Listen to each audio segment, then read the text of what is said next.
and welcome to a hot and steamy Wintercrest Field for CTN's live coverage of Metro Mini Baseball as the Coon Rapids Redbirds host the team from Hamel, Joe Young and Howie Shapiro behind home plate.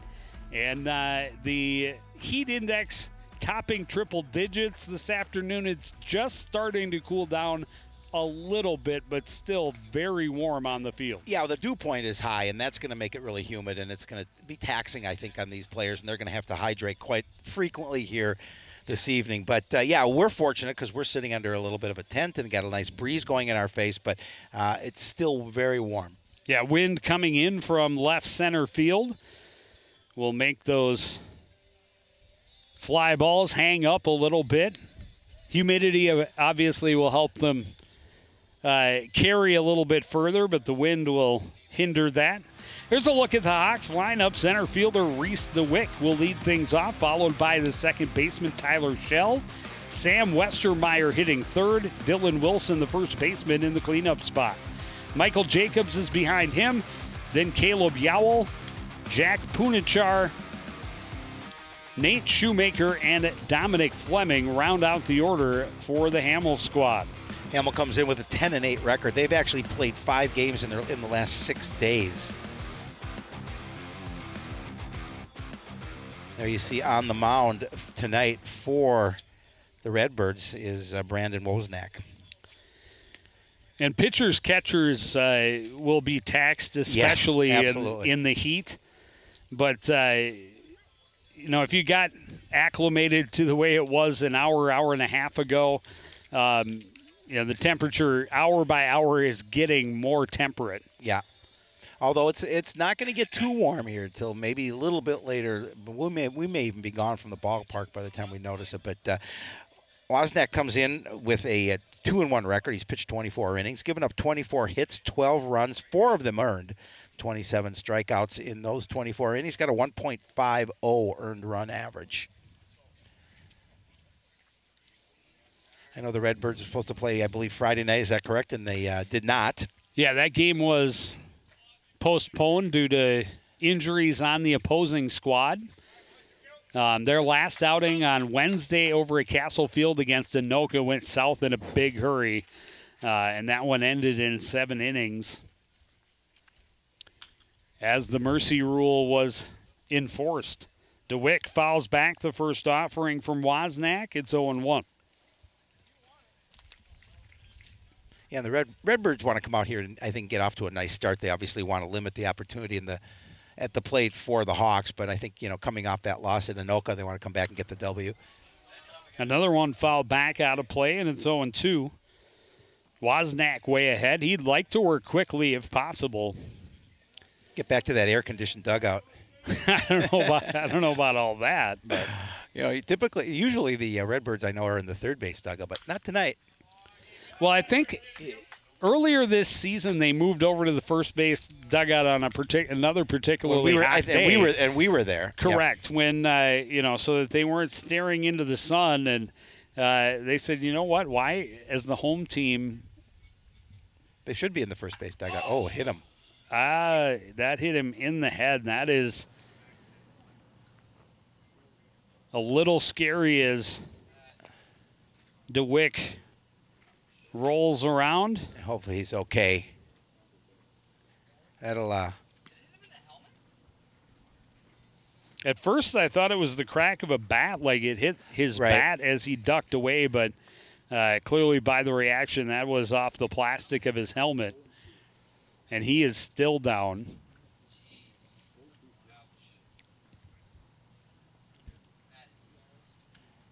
Yeah, just getting and up. You certainly hope that he is okay. Yes, absolutely. No ill effects. That is not something you want to see, especially at any time in the ball game, but especially the first batter of the ball game.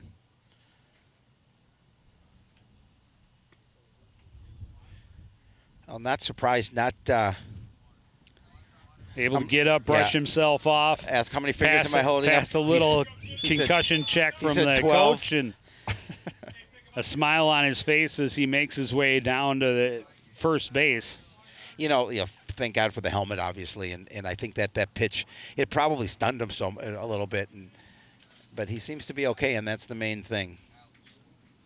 Kirby Peary out to offer him some water just in case.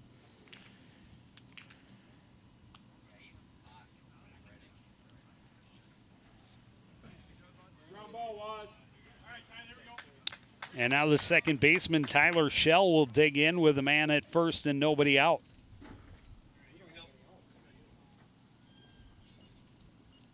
Fastball popped up, back out of play.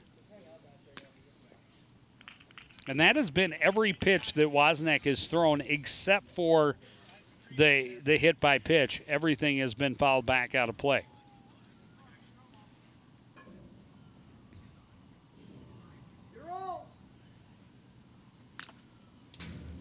That one up in the zone. Schell got a piece of it and again fouls it to the backstop. 0-2. Well, and again, Wozniak trying to keep things low in the zone, see if he can hit something on the ground to try and get a double play here in this situation.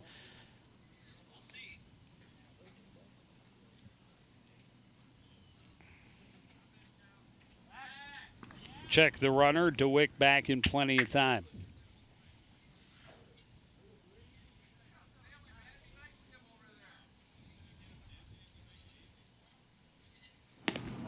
Curveball off the outside edge. As Wozniak's got some pitches to play with, trying to get him to reach for a breaking pitch out of the zone.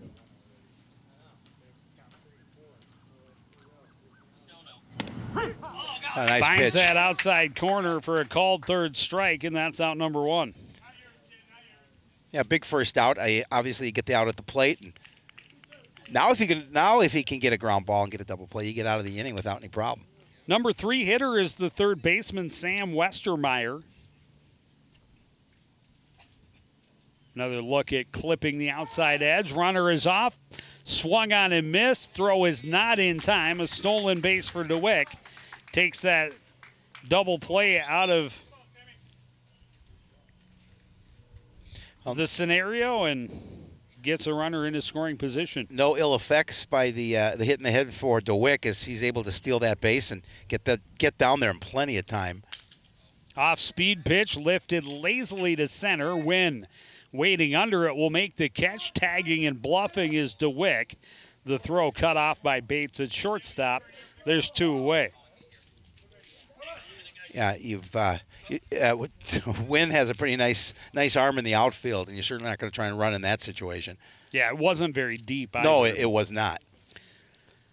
So 2 out, a runner at second base for the cleanup man, Dylan Wilson.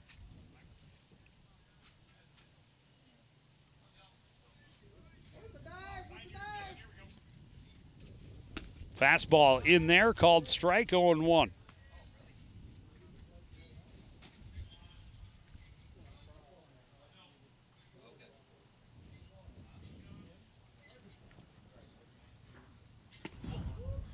Working on the inside, chasing him back a little bit, evens the count 1-1. Yeah, again, you just be concerned about this hitter at the plate. Don't worry about that runner in the field. Just get that third out and get out of the inning without any damage. Fastball missed outside. 2-1.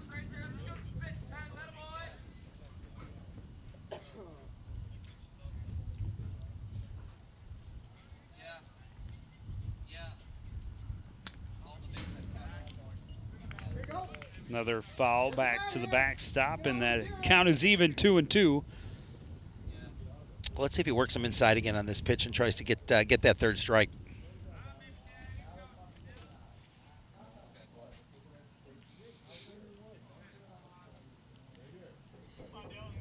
Wozniak works the ball up a little bit, gets back up on the hill, and looks in to Justin Reeves for the call. Pitches another fastball. Rolled to short. Bates to Lindstrom for out number 3.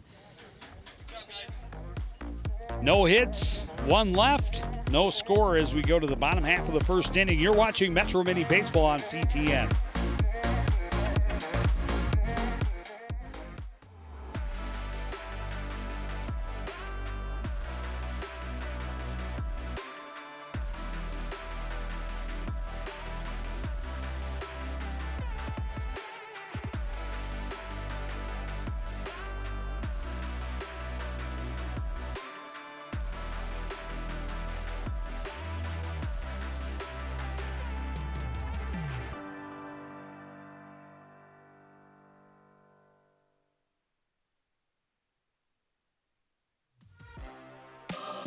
flag out in center field.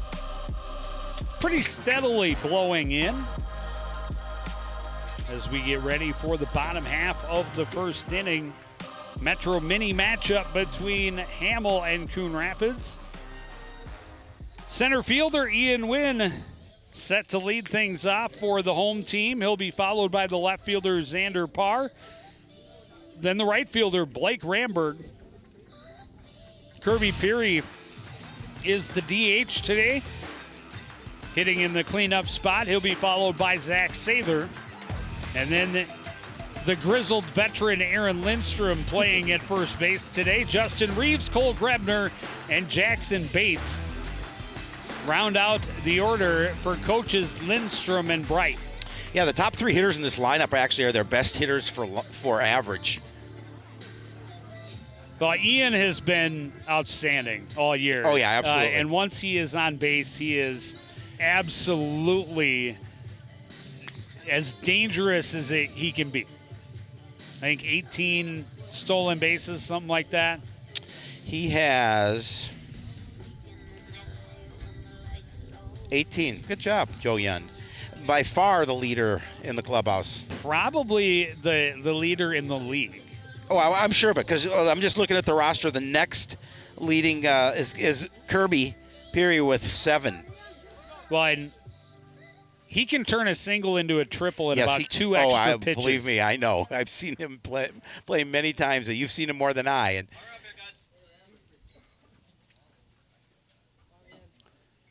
so he's the first to look at Nate Shoemaker.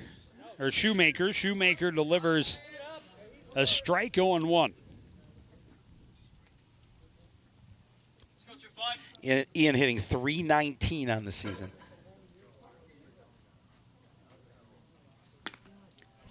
Swings underneath, another high fastball. It's 0-2 early. Yeah, this club's hitting .243 as an average coming into this contest.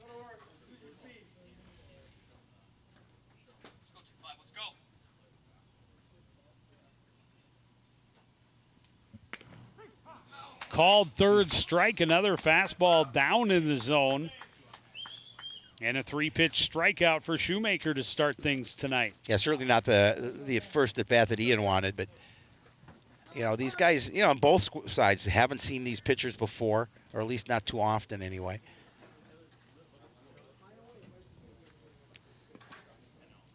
That'll bring up Xander Parr. Parr hitting .389. He leads the club. Lays off a pitch up high, 1-0.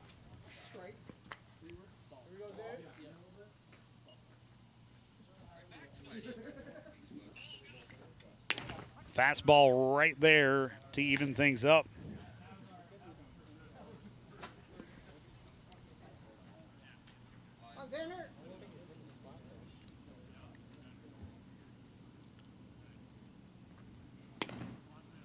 Shoemaker firing, and that one didn't miss by much, but he's trying to make his living at the knees. Well, and he doesn't waste a lot of time between pitches. He's pretty matter of fact. This one foul down the third base line.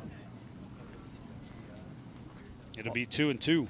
I like the thought of that, trying to find that green in the left field corner.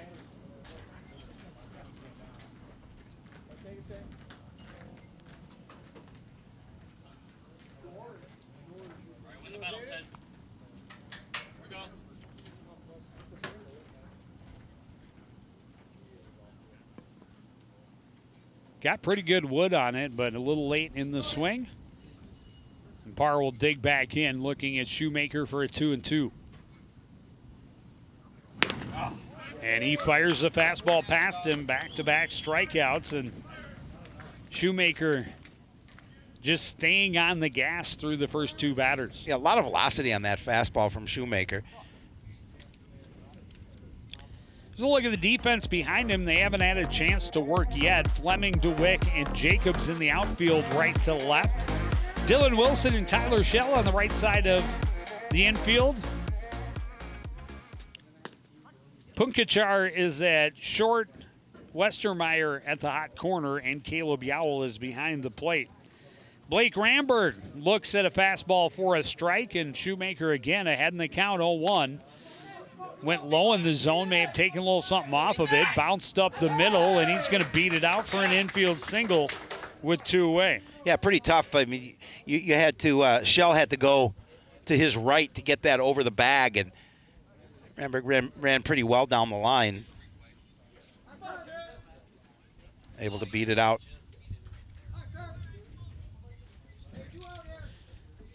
So 2 out, a runner at first base, and the designated hitter, Kirby Peary, will come in.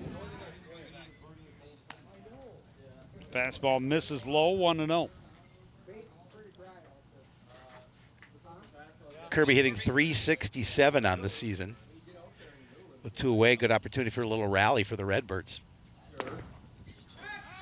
Try and back pick Ramberg at first. He slides back safely. The pitch was low again. It's 2-0 to Kirby Peary. Yowell going to make sure that Ramberg stays honest over there at first base. And now a pitch up high, 3-0.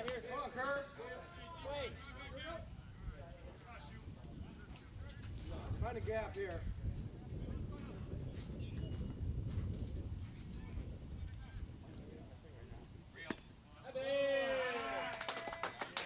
And it's a 4-pitch walk. And Coon Rapids trying to mount a little bit of a rally here with 2 away in the first. Yeah, and that'll leave it up to Zach Sather to see if he can keep this inning alive. Zach hitting .200 on the season. Zach's another longtime player. He's been around. Part of the state championship team at Coon Rapids in 2008. Fouls back the first offering to the backstop, 0-1.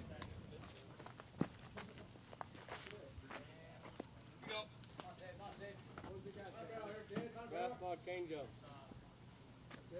That's all I saw. Heard the chatter from the bench, fastball changeup.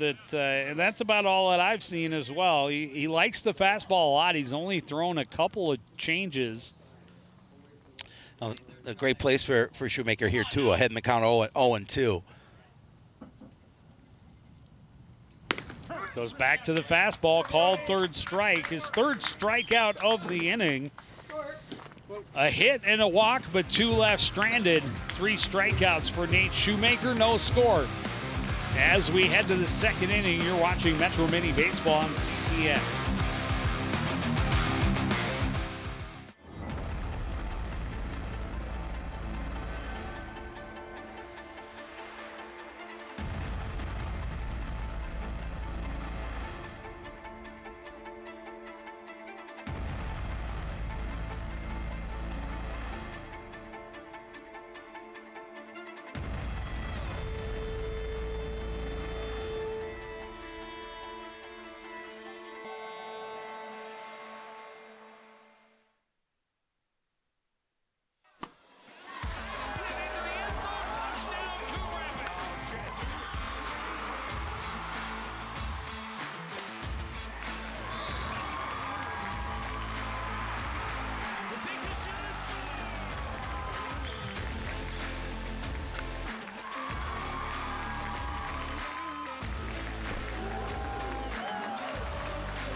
Back at Wintercrest.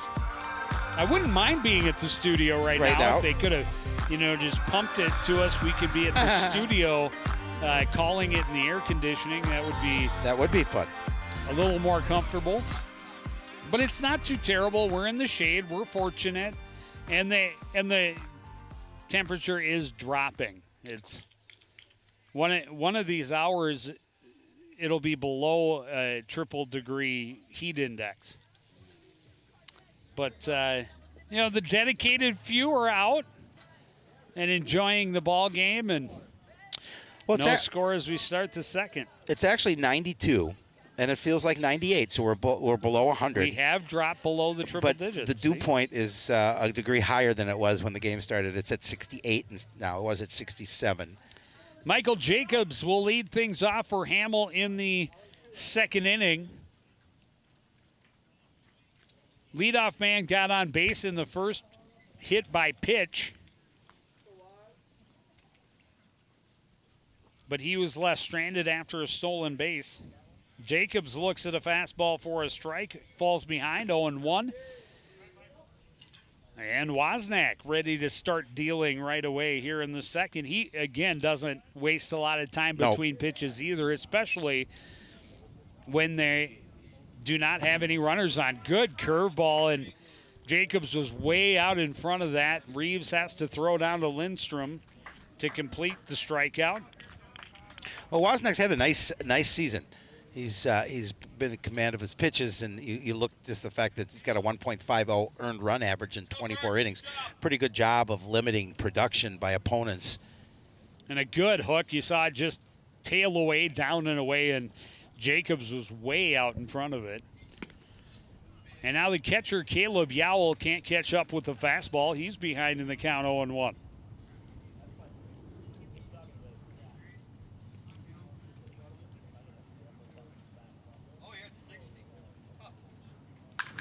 This one hit well to right field over the head of Ramberg. It will run all the way to the wall.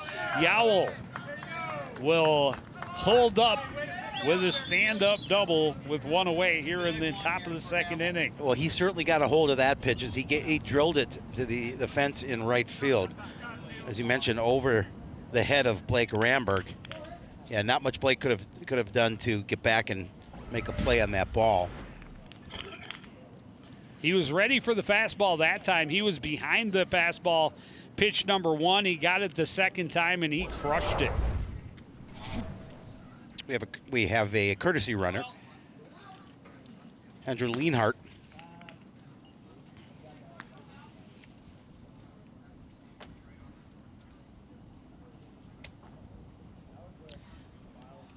And Jack Punkachar digs in with a runner at second and one away. This one hit into center.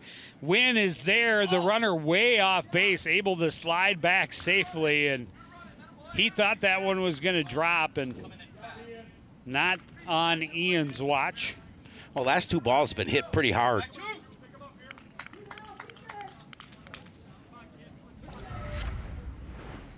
Oh, I love having replay. You'll see he starts to run. He thought that one was going to fall, and he got quite a ways down the line. Scrambled back hard to avoid the double play. The pitcher, Nate Shoemaker, digging in, and Wozniak pulled the string, got Shoemaker out in front. Got himself ahead in the count 0-1. Follows it with a fastball for a called strike, and he's in complete control with an 0-2 count.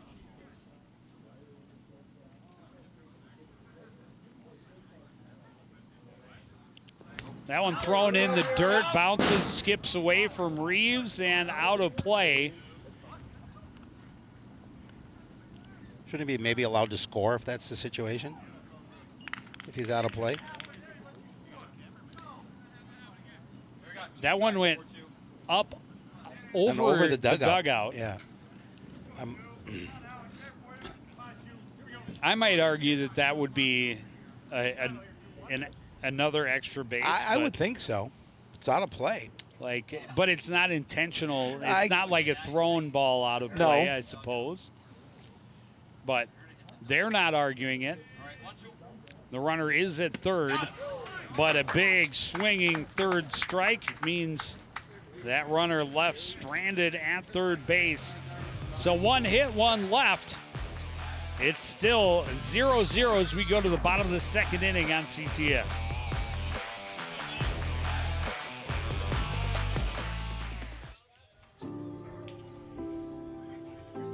Owen, when you came into my life, it was a whirlwind.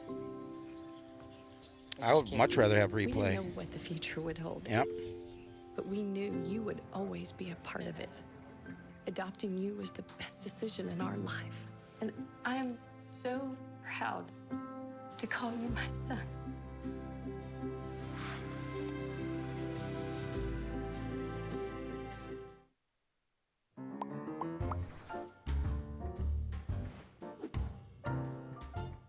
Did you know you can raise backyard chickens?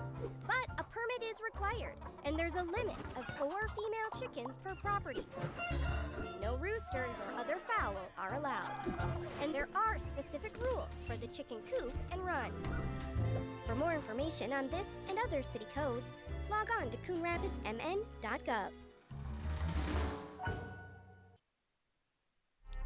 Lights not needed so far as we get ready to start the top half of this, or bottom half of the second inning.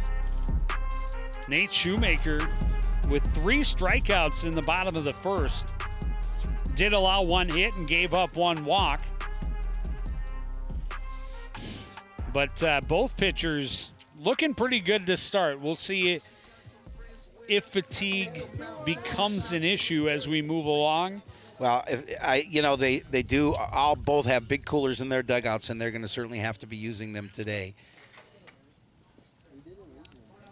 First baseman Aaron Lindstrom, the clubhouse leader. He will dig in and start things off. Fastball called for a strike, 0-1. Lindstrom hitting .238 on the season as he steps to the plate. Yeah, Shoemaker's got some good zip on that fastball, and he's going to throw it. It seemed about 80% of the time in that first inning. He blows another one past the swinging Lindstrom and gets ahead in the count 0-2.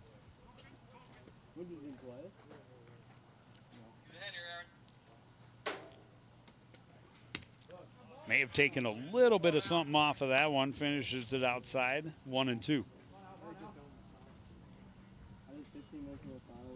Well, it'll be interesting to see these Redbirds batters second time through the lineup, see if they're able to figure something out. But again, put a little spin on that one and got it past his 4th strikeout. He's not letting the defense play at all so far.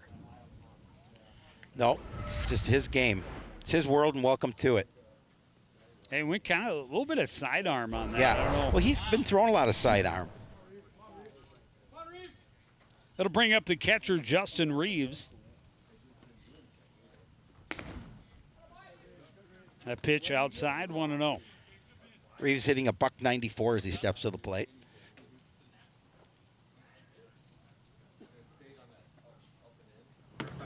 And now missing low, 2-0.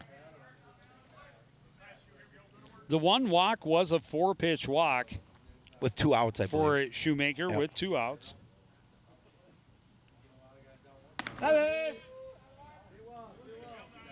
Up high, 3-0.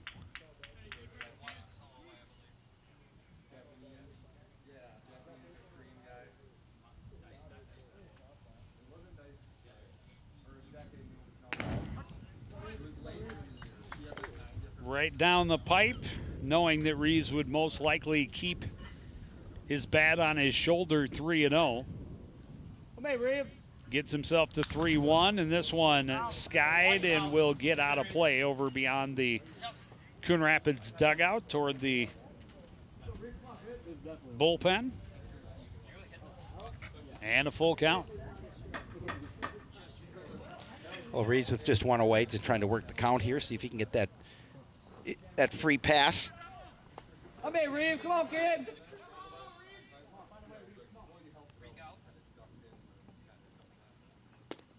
Pulled the string but missed outside, and a 1-out walk for Justin Reeves. Hey, 39.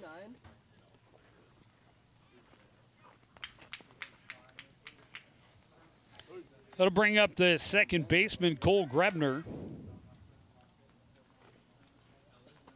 Grebner hitting .269 on the season.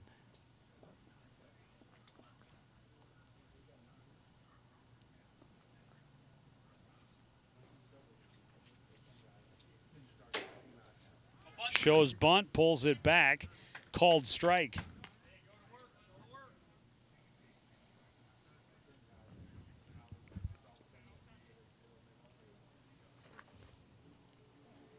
Wilson is holding the runner at first. In on the grass is Westermeyer at third. Again showing bunt is Grebner. This one outside, 1-1. Well, Redbirds maybe trying to play a little small ball here, advance the runner over to scoring position with just one away.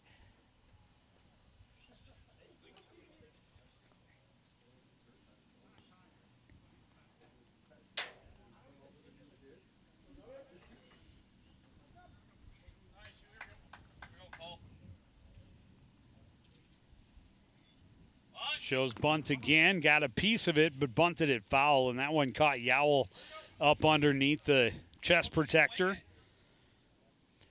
He tells his pitcher he's okay. So you're going to see that one just, right where the padding isn't. Got to be tough to play back there. Yes, you do.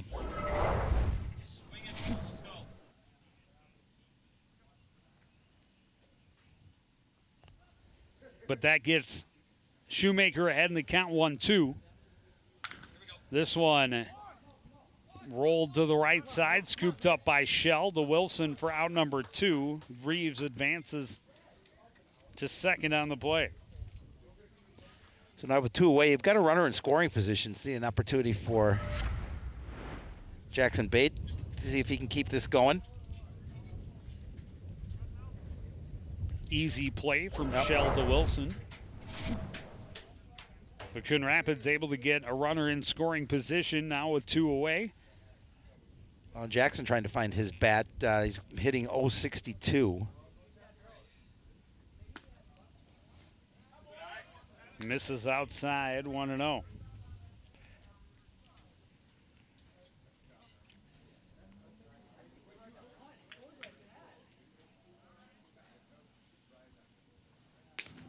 Fastball right down the pipe to even the count.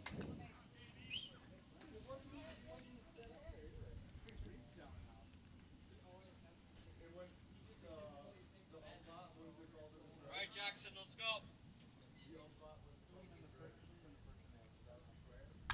This one chopped right side, scooped up by Wilson. Gets it to Shoemaker covering for out number 3. 1 out walk, does no damage. The runner left. We've played 2. There's no score. You're watching Town Ball on CTN.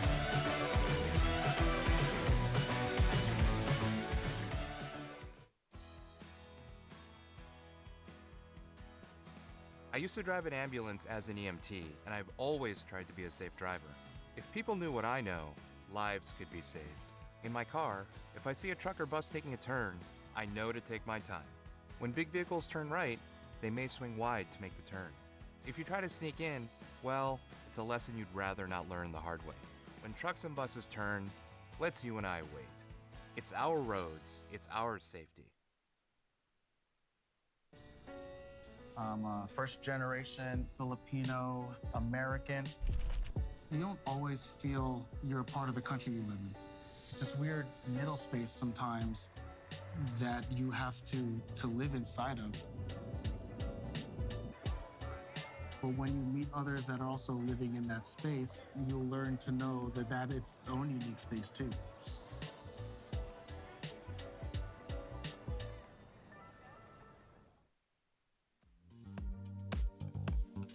Back at the ballpark, no score as we're set to start the 3rd inning.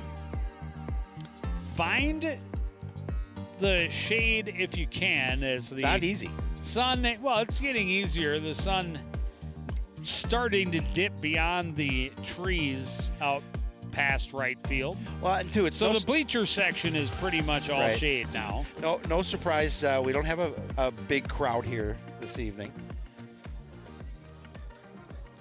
Both Right. pitchers looking pretty good to start.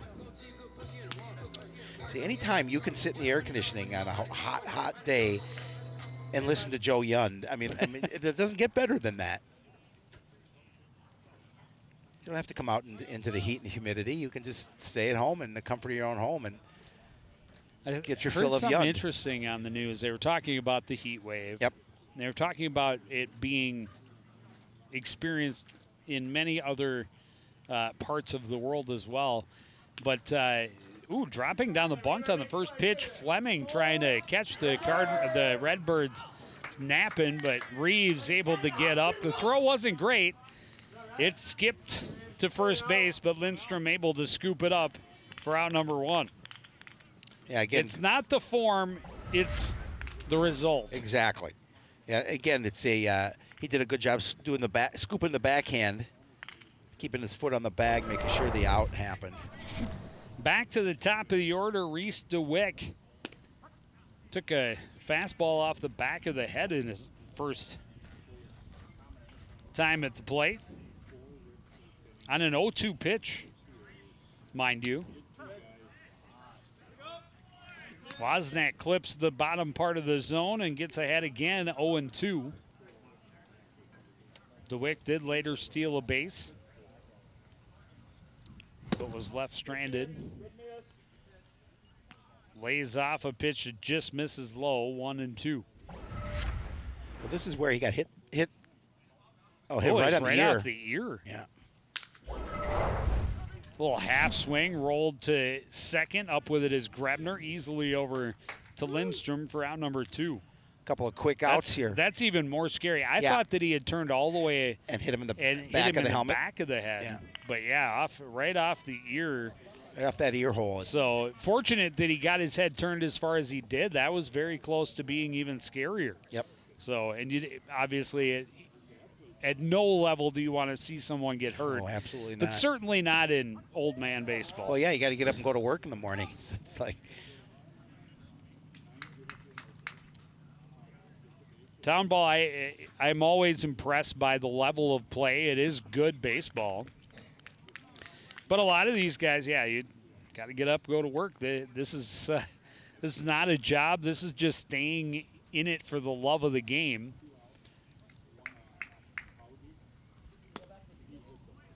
Shell goes after a pitch down low and falls behind in the count 1-2. Well, I was talking with the Hawks head coach Tim Fleming, and he's been doing it a long time. He's been with his club 44 years, coaching for 18, but part of state championships.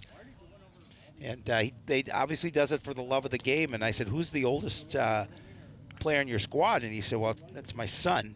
And I said, how old is he? And he thought for a second. I said, he's 30. That's a bit younger than a couple of the Redbirds. Yes. This is a swan song season for the first baseman, Aaron Lindstrom. Has let it be known that he'll hang up the cleats after this year. Of course, that's what he said. Yeah, that could change. Fastball blown past him. Strikeout number 4 in the ball game for Brandon Wozniak. He gets the Hawks 1-2-3 in the third. Redbirds back at the dish after this on CTN.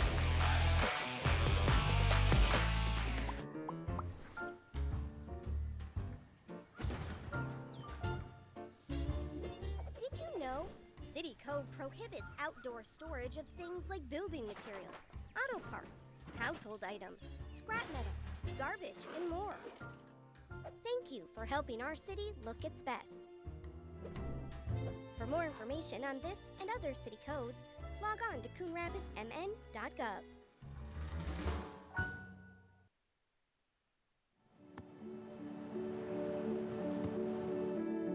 I don't remember how it started. Go to that. Our back and forth. It always came back. Dad! You probably don't remember what you told me. That was perfect. But I heard every word.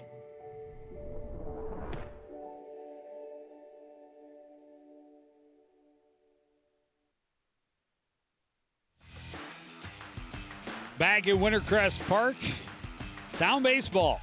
Hamel against Coon Rapids. No score so far. Just one hit each for the Hawks and the Redbirds.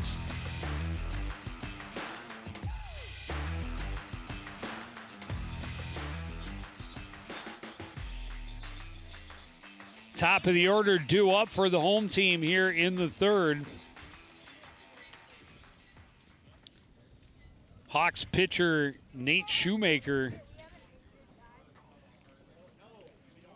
has looked very good. He's got 4 strikeouts through 2 innings. Yeah, both pitchers, you're limiting the batters so far, just one hit apiece. And now we see the Redbirds hitters in the second time up. See if they figured Shoemaker out a little bit after facing him once. Well, Ian Wynn, very good hitter, struck out looking on 3 pitches in the first. I'm sure that didn't sit well with him. Fouls back the first offering from Shoemaker and out of play just underneath it.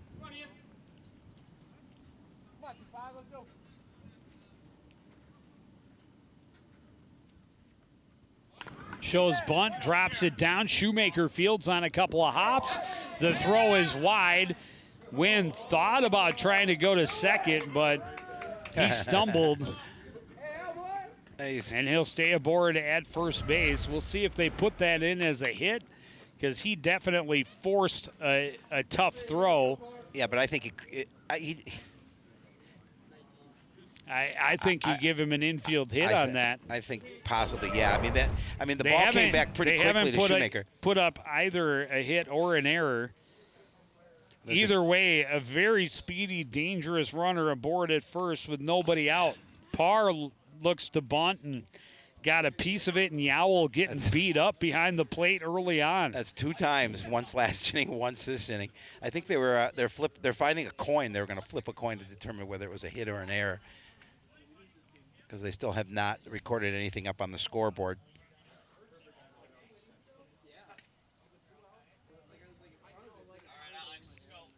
Well, hometown scoreboard, I would expect them to call it a hit. I would think so. Even a good throw, it's hard to say that even with a good throw, I don't know that he would have beat him to the he's so fast. Because he was almost at the base when the ball went by. He's off to the races. Parr hits it through the open hole. Hit and run works perfectly. And Wynn cruises around to third base. Boy, Runners at the corners. He's so fast. He didn't hesitate once that ball was hit. He was not stopping at second. His next destination is third base, and he made it there easily.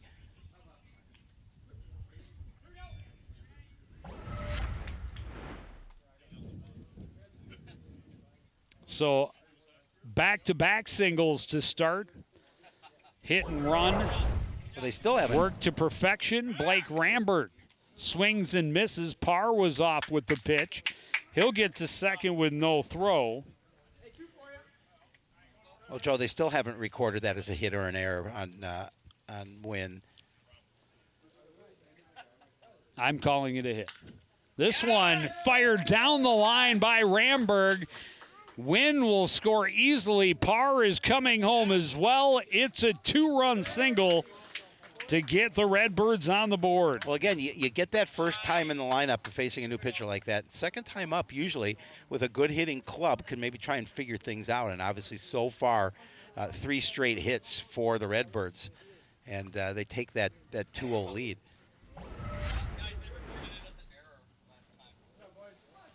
Oh, they did put it up as an error, Joe Yend. See that. Not sure I agree, but I see that. That's why they call it Yend official. I'll go by there. I'll change my scorebook to match theirs. Bring up Kirby Peary.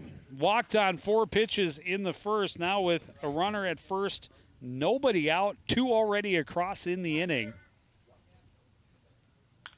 This one fouled back, evens the count, 1-1.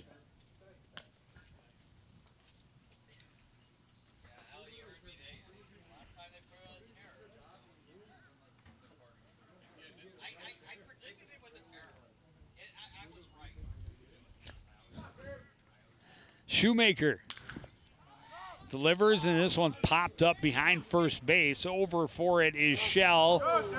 And then a diving catch by Dylan Wilson. I think he expected Shell to get it. And at the last minute, Wilson dives and makes the catch for out number 1. He's kind of looking. You see him kind of looking at Shell, and then it drifted, and That's It's a really good play. athletic move. It really was. That'll bring up Zach Sather. Ramberg, the runner at first base. Off-speed pitch, misses inside, 1-0.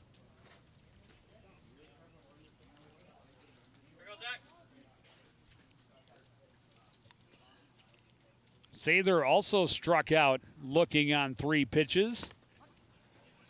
That one clips the inside edge and evens the count 1-1.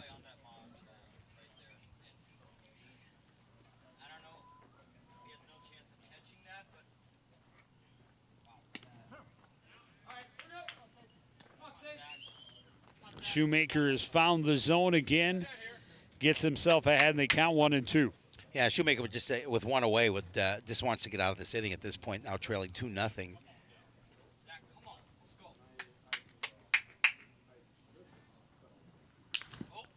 This one hit to just beyond it, short. Punkachar moves out, makes the catch for out number 2.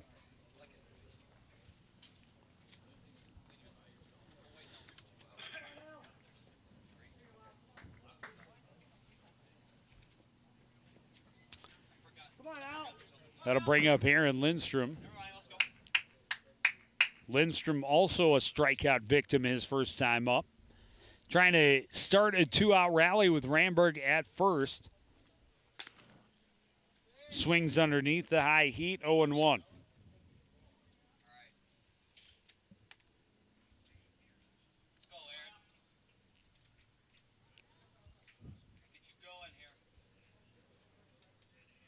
Runner is off, pitch is low, throw is in time, but the tag is not there. Shell kind of scooped it up and rather than backhanding it toward the oncoming runner, he may have had him, but you see the way he fielded the ball and brought it up and around, no chance to get Ramberg. He's in with a stolen base, a 1-1 count to Aaron Lindstrom.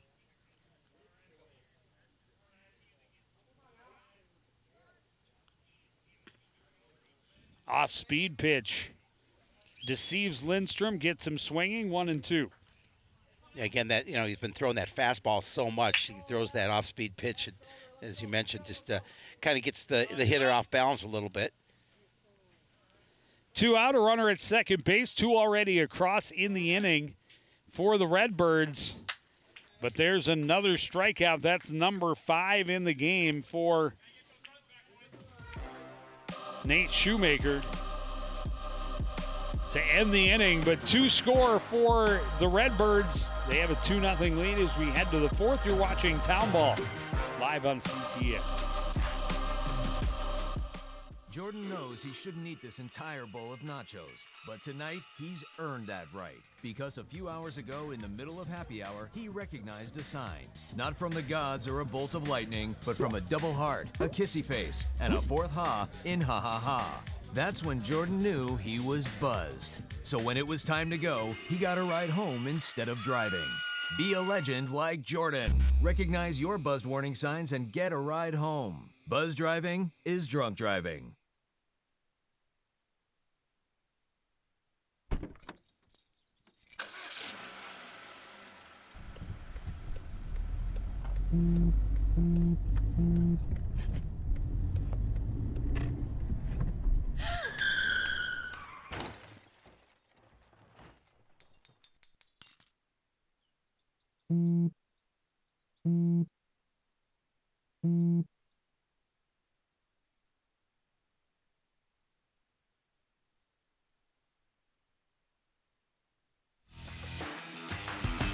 The dedicated few. Yes, and they are the few. The Bates family. Yep.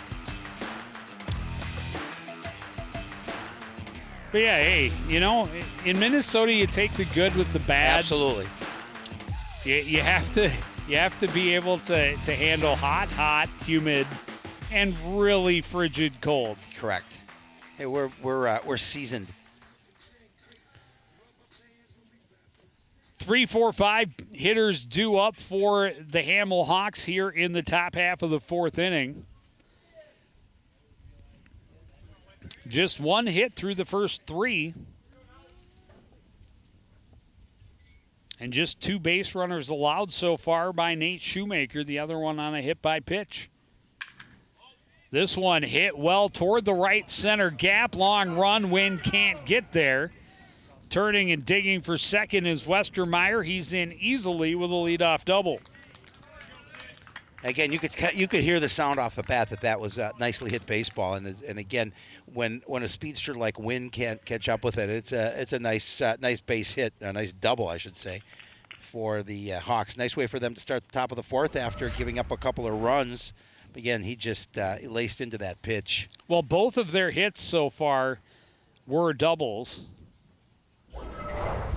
And now, I think that shows the maturity of Ian's play.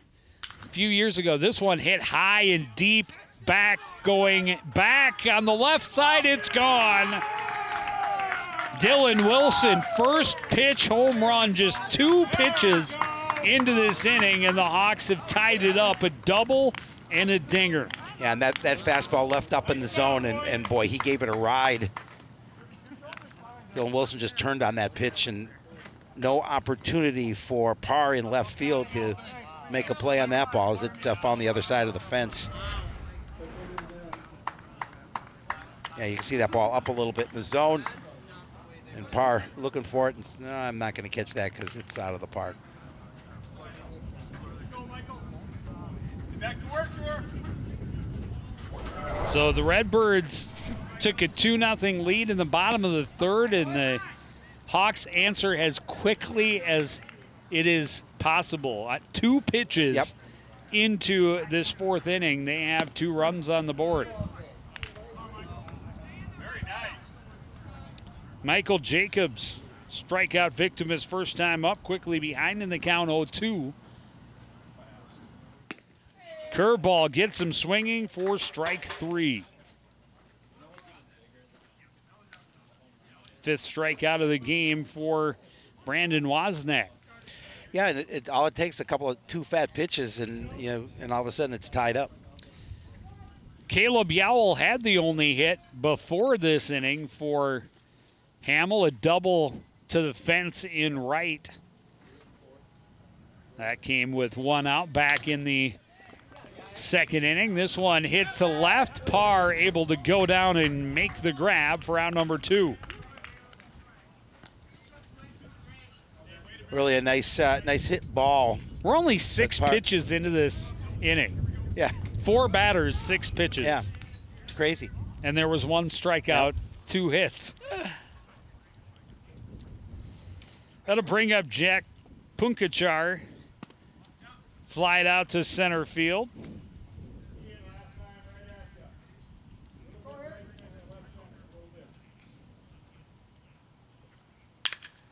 This one rolled to Bates at short, takes his time, makes the throw to Lindstrom. And after a double and a dinger, the Hawks go quickly 1-2-3. We go to the bottom of the fourth. It's Hamel 2, Coon Rapids 2. You're watching Town Baseball on CTN. As the world faces the challenges of the ongoing COVID-19 pandemic, Lions recognize that kindness matters now more than ever. And Lions and Leos are finding ways to continue to serve our communities. For more than 100 years, in times of need, Lions always find a way to help those around them. And after we emerge from this, we will be stronger than ever. Visit lionsclubs.org to learn more. I was the lead gunner of the convoy that we had. While I was suppressing fire, I felt a flick on my upper biceps area. Right after my recovery, I had to find myself again and see what else I could do to continue my selfless service. Having an organization like the Coalition to Salute America's Heroes, putting me back into working with wounded troops helped me to process my injury. I'm Sergeant Mary Herrera, and my alive date was November 8th, 2003. For more information, visit saluteheroes.org.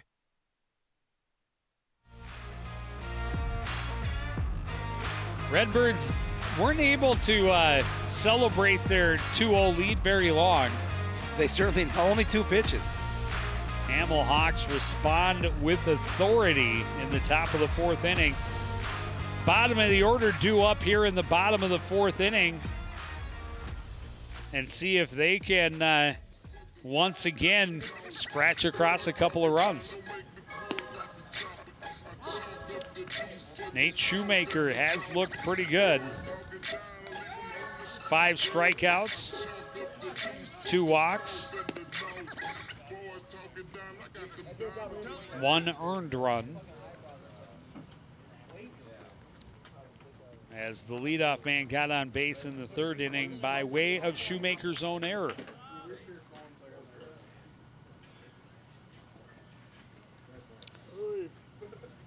Justin Reeves able to work out a walk first time up. Fastball in for a strike, 0-1. Yeah, good, nice job keeping that ball down low in the zone, right at the knees.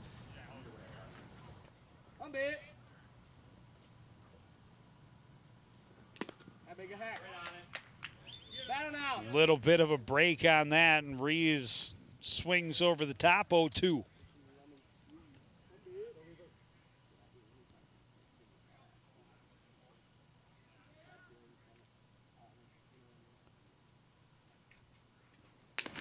Fastball in for a called strike.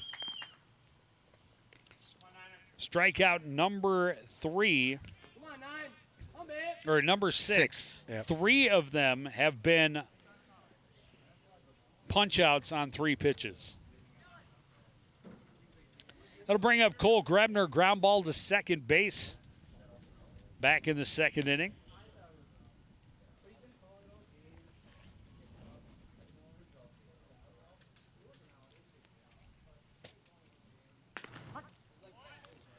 And Shoemaker back in the zone. We saw this early in the 1st and into the 2nd innings where he was really just humming right along.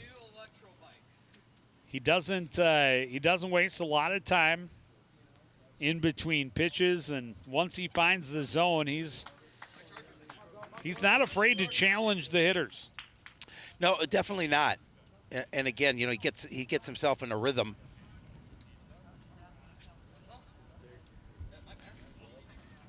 Quickly ahead in the count again, 0-2.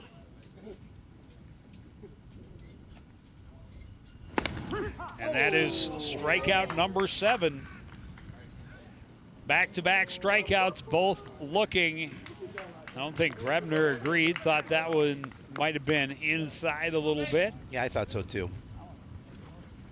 But it doesn't matter what we think. 3 pitch strikeouts back-to-back. So 6 pitches into the inning, he has 2 strikeouts. And that one off the outside edge to start Jackson Bates out 1-0. Bates a grounder to first in his first at bat.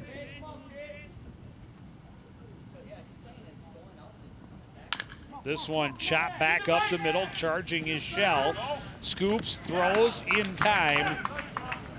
And a quick inning for the Redbirds as they go 1-2-3 in the 4th.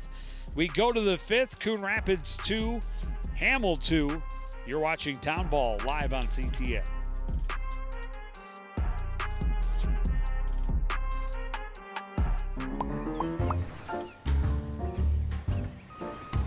Did you know properties are required to have garbage and recycling service with a licensed hauler?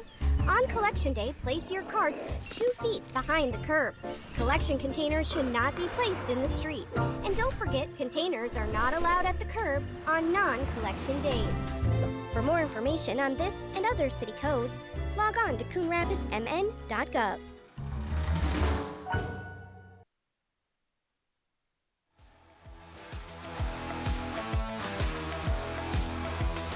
Pitching has been the story early on, but Coon Rapids taking advantage of an errant throw, a hit and run, And then a solid single down the line by Blake Ramberg that would plate their 2 runs. That was in the bottom of the 3rd inning. Well, how do you respond if you're Hamel? How about a double on the first pitch of the 4th and a home run on the 2nd pitch of that 4th inning? And just like that, it is tied at 2. Yeah, both those pitches from Wozniak left up in the zone. And, you know, Hamel made them pay for those 2 pitches. And after a quick 1-2-3 inning at the plate for the Redbirds, they're hoping to get one of their own here in the field. Well, that's the first 1-2-3 inning for Shoemaker. Wozniak did get through the Hamel Hawks 1-2-3 in the 3rd.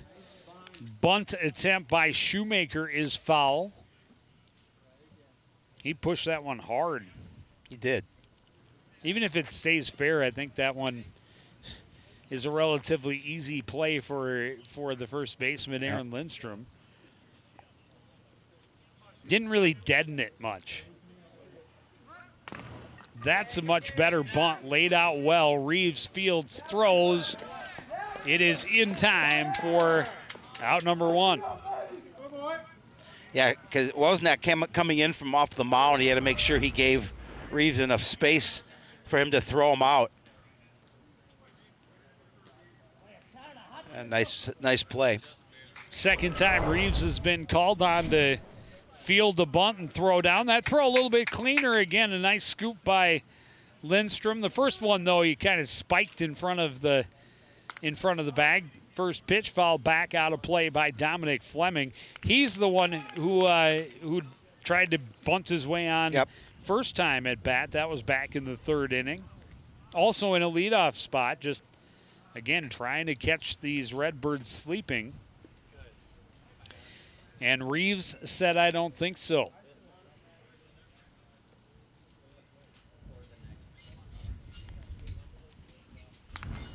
Curveball foul back out of play. It's 0-2 quickly to Dominic Fleming.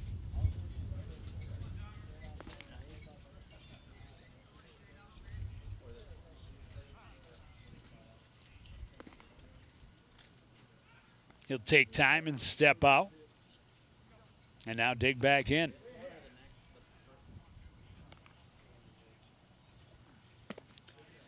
After the double and home run on the first 2 pitches of the 4th inning, Wozniak was able to respond by retiring 3 straight, trying to keep that streak going.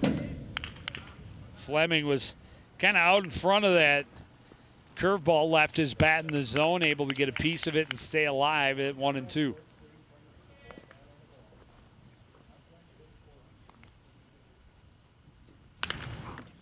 This one fisted to the right side, charging bare-hand attempt by Grebner, and he just couldn't make the grab. Well, I wasn't sure if Wozniak thought maybe he was gonna take that one, but it got a little further past him than he wanted to in order to make a play on it. And then you can see Grebner come in, and it's just tough to make that throw from where he was in that position. So that one they will call an infield single, as Grebner made a good effort at it. Just died at the very edge of the grass. Back to the top of the order, a runner on with 1 out. Curveball hit hard to right, but right at Ramberg. He'll make the catch easily for out number 2. Yeah, he didn't have to move too much to make the play on the ball for that all-important second out of the inning.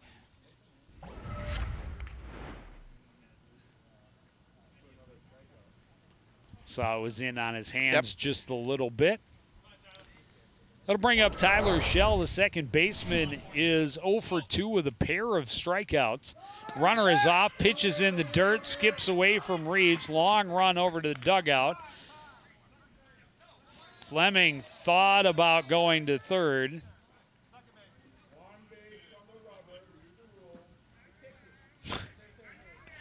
Coach Bright making sure everybody knows the rules. On that one, after hitting the dirt, it skipped long, and he ended up in the dugout.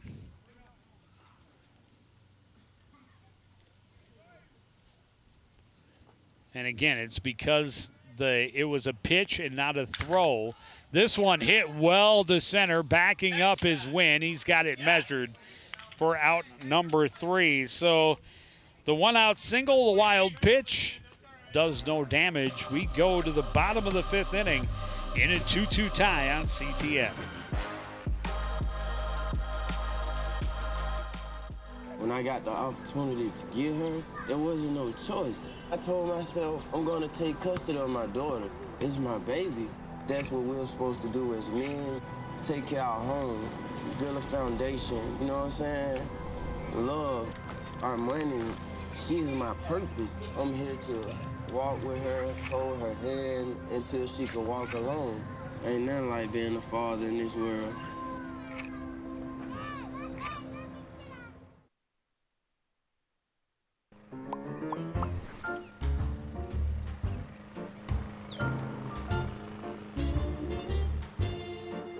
Did you know Coon Rapids has a city code regulating the height of your grass?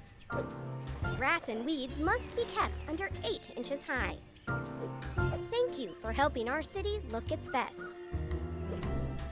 For more information on this and other city codes, log on to coonrapidsmn.gov.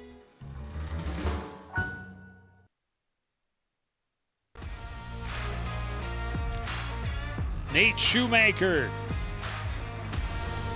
back on the hill for his 5th inning. Both pitchers have had good starts so far. They have. Limiting the hits. Just a couple of runs on each side of the ledger. Top of the order due up here for the Redbirds. The part of the order where they were able to do the damage the first or last time around. Yeah, and this good opportunity here in the bottom of the 5th to see if they can get something cooking a little bit and take that lead back. And we'll see. Ian Wynn dropped down to a solid bunt and beat it out. It was called an error on the throw by Shoemaker. Was a little wild because he had to rush it because of Wynn's speed. But see if that happens again. Third baseman in on the grass, but this one fly to short right field. Coming in to make the catch is Dominic Fleming, and 1 pitch, 1 out. Yeah, this time Wynn got underneath that pitch and pretty easy out for Fleming.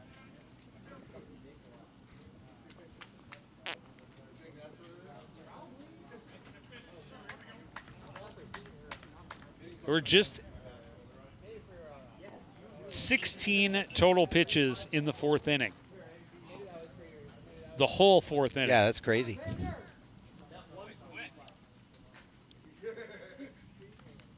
Eight on each side. 8 in the top, 8 in the bottom. Of course, in the top half of that 4th inning, there was a double and a home run. Xander Parr singled and scored in that 3rd inning for the Redbirds. That pitch well inside and makes it 2-0.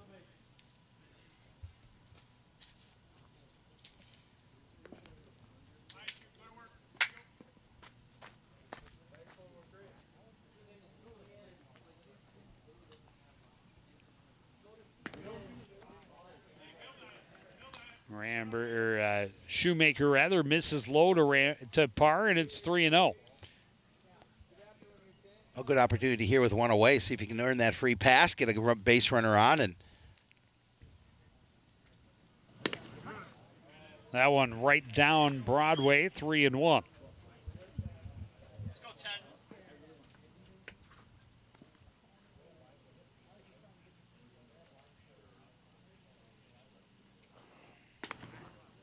Up high, ball 4. 3rd walk that has been issued by Shoemaker so far.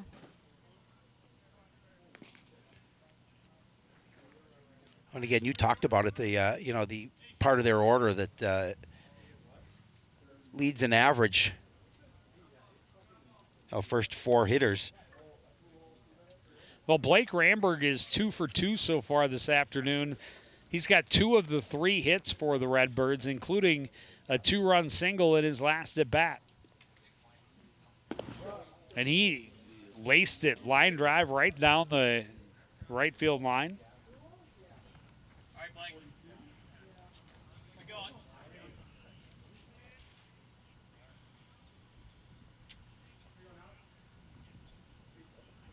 Runner is off, pitches down and away, and Yowl had trouble getting it out of the glove, and there is no throw. Stolen base for Xander Parr, gets a runner into scoring position with 1 down. That's stolen base number 5 for Xander.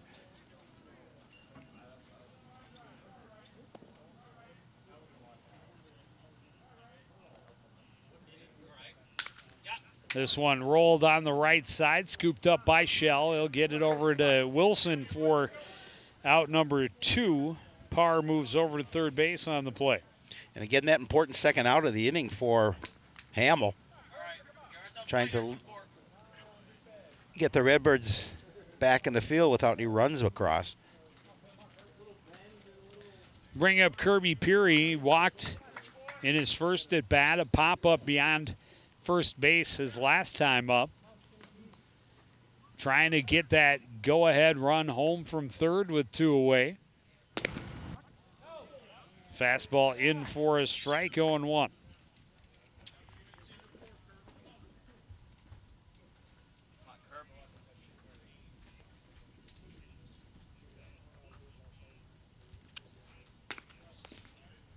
That one misses high and evens the count. Haven't seen anything wild from Shoemaker. Nope. We've seen a couple of wild pitches from Wozniak through 5 innings. But everything, even the misses, have been around the plate for Shoemaker. And certainly he's thrown a lot of strikes. Both pitchers have been. Yeah, nice job that time working the inside portion of the plate for that strike.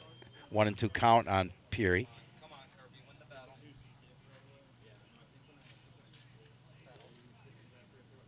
Shoemaker kicks and delivers, and changeup is outside, 2-2.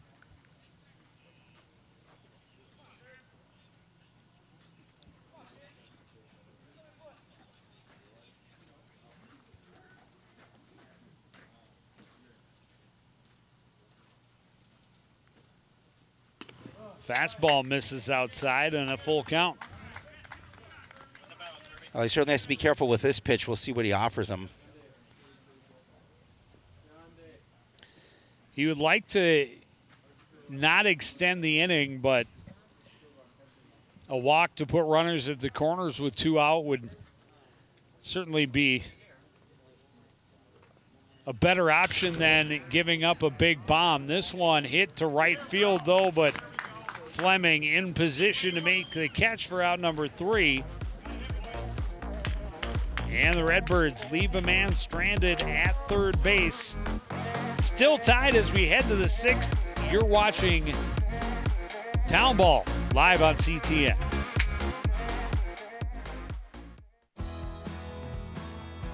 I've been driving a truck for 40 years now. If people knew what I know, lives could be saved. Like that trucks can't stop quickly. It takes my 80,000-pound truck 200 yards to come to a complete stop.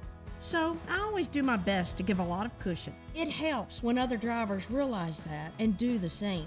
Please give trucks the space we need so we can all stay safe.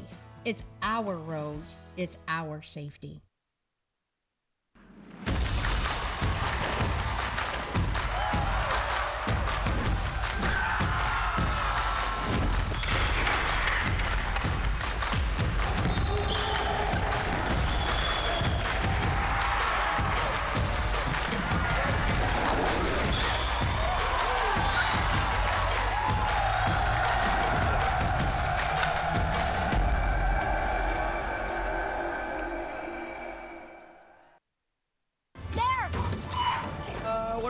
You may not be able to plan ahead for a ghost encounter. Under the dining table now! But you can plan ahead for natural disasters. Sign up for local weather and emergency alerts. Maybe it's the apocalypse. Know your evacuation routes and decide on a safe emergency meeting location. Here? I know. What a pick Orlando. Protecting your family is the best plan you can make. So pass the Proton Pack to the next generation and visit ready.gov/plan to get started. First pitching change of the ball game is Matthew Richmond will take over on the mound for the home team. Richmond comes in with an 0-1 record, a save on the season. He's pitched 12 innings, given up 10 hits, 9 runs, 5 of those runs earned. 5 strikeouts. He comes in with a 3.75 earned run average here in relief of Brandon Wozniak. Wozniak will leave with no decision. Gave up 2 runs on 4 hits. They were both earned. Had 5 strikeouts. No walks. Heart of the order due up for Hamel here in the 6th. Sam Westermeyer doubled and scored in the 4th inning. Easy take on that one is Richmond bounced that one about 10 feet in front of home plate.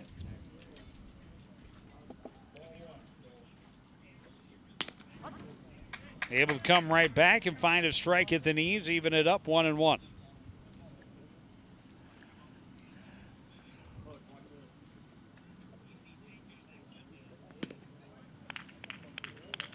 Another one skipped in front of home plate, 2-1.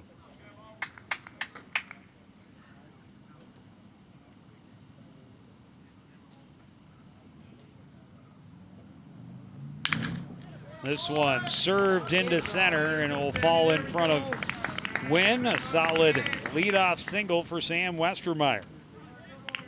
Well, we're in the top of the 6th, still obviously plenty of time, but the Hawks would love to be able to see if they can take the lead and put a little pressure on the Redbirds. This game gets into the later innings. Well, Dylan Wilson last at bat crushed it. Absolutely hammered the first pitch he saw. A 2-run shot over the left field fence. So far, Richmond probably not showing as much velocity as Wozniak. So the swing has to be that much faster if the pitch is coming in slower. Good block there by Justin Reeves as another pitch in the dirt from Matthew Richmond. Westermeyer, conservative lead. This one hit well down the line to left. Long run for Parr. He's not able to get there, but he stays behind it. And it's back-to-back singles for the 2 who did the damage back in the 4th inning. And they get themselves on base, as you mentioned, Hamel trying to take its first lead of the ball game. A great way for them to start out here in the top of the 6th. Get 2 runners on with nobody out and put a lot of pressure on this Redbird team. Well, Michael Jacobs digs in. He is probably the most excited to see a different pitcher. He struck out on 3 pitches in each of his first 2 at-bats. And now a different look. He shows bunt.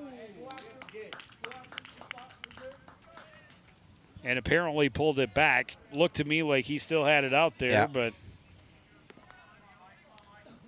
umpire says he pulled it back. The pitch was definitely low.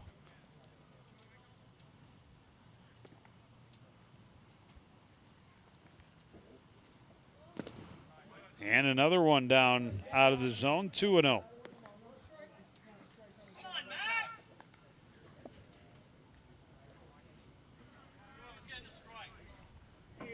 Richmond just trying to find his zone after coming in relief.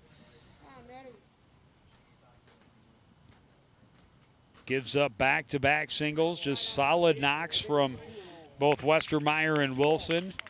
And now it's 2-0 to Michael Jacobs.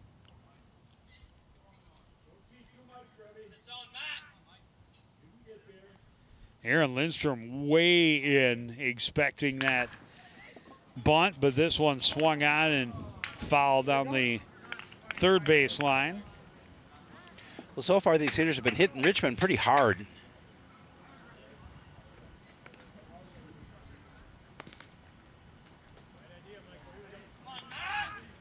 That's Riley Peterson warming up in the bullpen for the Redbirds. Nice throw, Zach.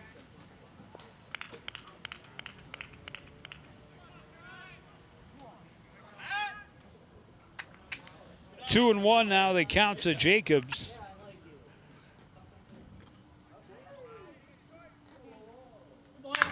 This one hit into left field. Parr will charge and get it in quickly. Everybody moves up. Bases loaded with nobody out. 3 straight singles for Hamel to start this 6th inning.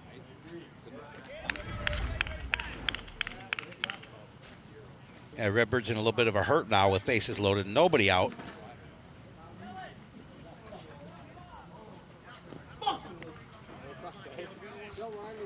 I mean, I'll be honest, I'm a little surprised, but, you know, heat may have played a factor. But it could have. To see Wozniak come out, he'd only thrown 55 pitches through 5 innings. How many of those for strikes?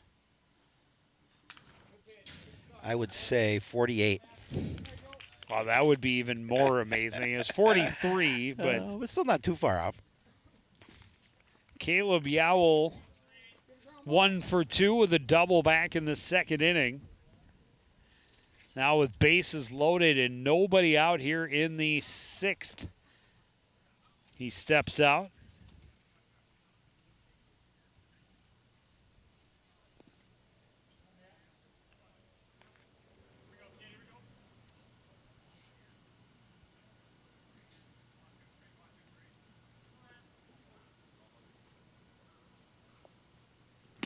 Fastball blown past him. And he's Richmond able to get ahead, and they count 0-2. He needs this out. I was just going to say, they definitely need an out here. But a slow roller back to the pitcher. We go 1-2-3. That'd be all right. It's my favorite double play. Although the strike him out, throw him out is always a fun double play as well.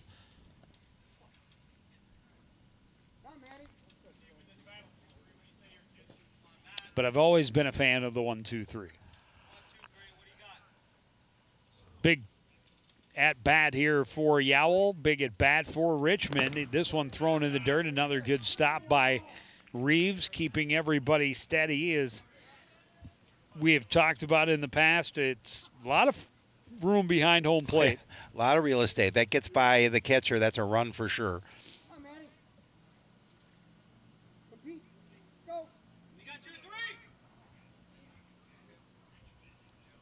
Westermeyer, the runner, at 3rd. Wilson at 2nd. Jacobs at 1st. A 1-2 pitch.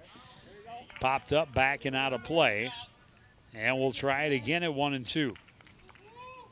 Reeves can take another walk. Yep. Yeah. Walk out to the mound. Brian, you good on baseball? Just make sure they're on the same page as far as their signs. Go ahead.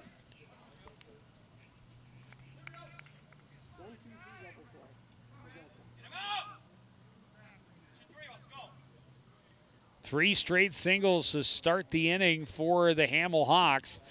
1-2 pitch down in the dirt. This one gets away a little bit from Reeves, but not far enough for Westermeyer to try and come home. He is the go-ahead run in a 2-2 game, standing just 90 feet away.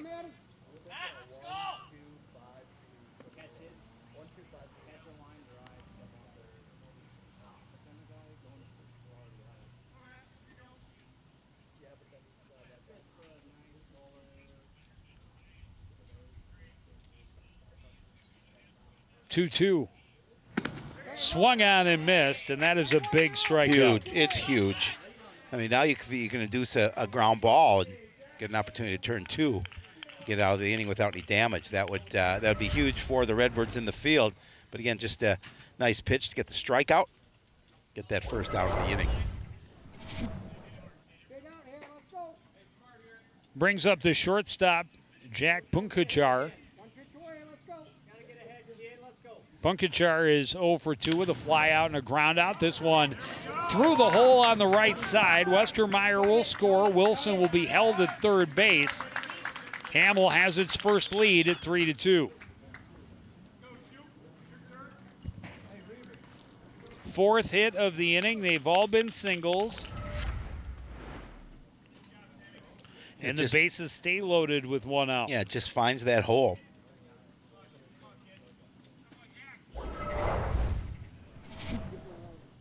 We'll bring up the pitcher, Nate Shoemaker. 0 for 2 with a strikeout. Tried to bunt his way on his last time up. Won't be doing that this time around. No.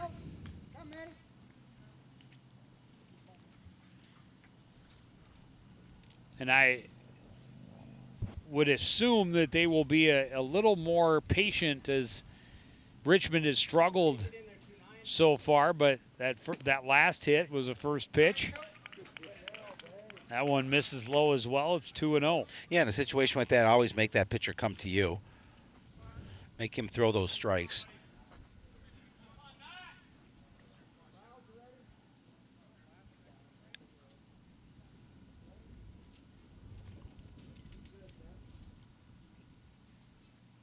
Richmond steps off and back on, and Reeves will go through the signs again.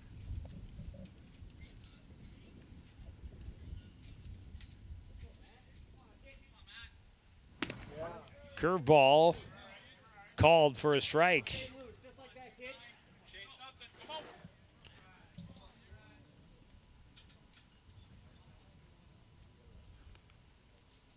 Richmond taking his time with bases loaded, facing the opposing pitcher. A good block again by Reeves, and he's had to come up with several big blocks here in this inning with runners on.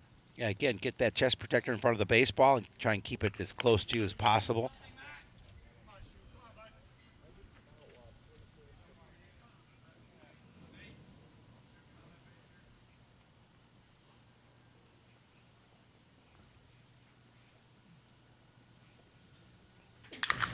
This one hit high to center field. Wynn waiting on it.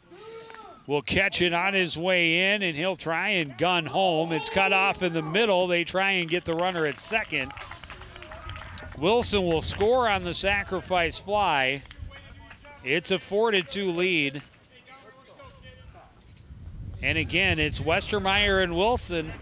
They're the two that have started the innings and scored the runs so far.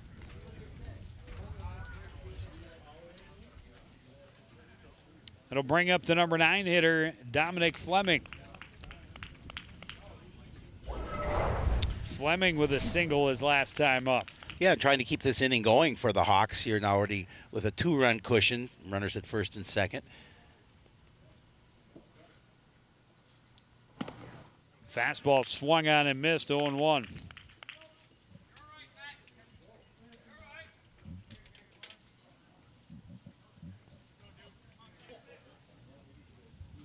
A little less stress for Richmond now with no runner at third base, and knowing that he can just focus on the hitter, try and get this last out, and hope his team can respond. Runner is off, and he is out. Not quite sure why they would why would they run on that? Attempt that, but they ran themselves. Jacobs tried to steal, and the throw over it to Sather,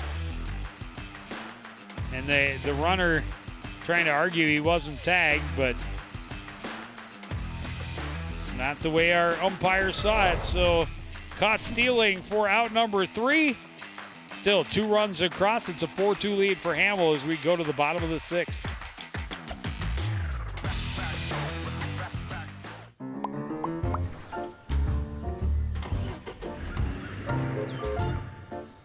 Any vehicles left outside on your property must be in operable condition and parked on an improved surface with current registration displayed. And repairing or dismantling vehicles outside is a violation of city code. For more information on this and other city codes, Log on to coonrapidsmn.gov.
Back at Wintercrest Park and the home squad trailing for the first time. Zach Sather will lead things off here in the 6th inning, hoping to respond after Hamel scored 2 on 4 hits, left 1 stranded. And Shoemaker continuing to stay out on the mound. As you talked about, he's pitched a nice game tonight, and we haven't seen any action in the bullpen. His pitch count a little bit higher than Wozniak's was. That was his 75th pitch right there, and that's number 76. He's quickly behind in the count 2-0.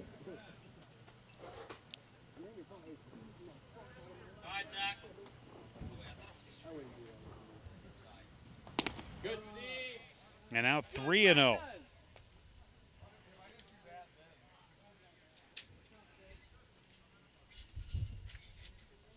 Three walks in the game for Shoemaker.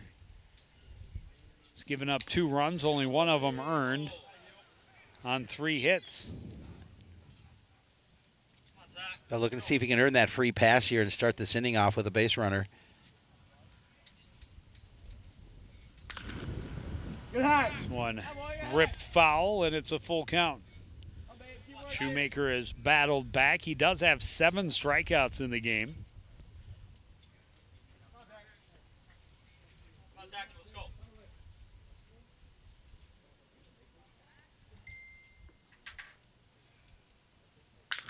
This one hit well to right center.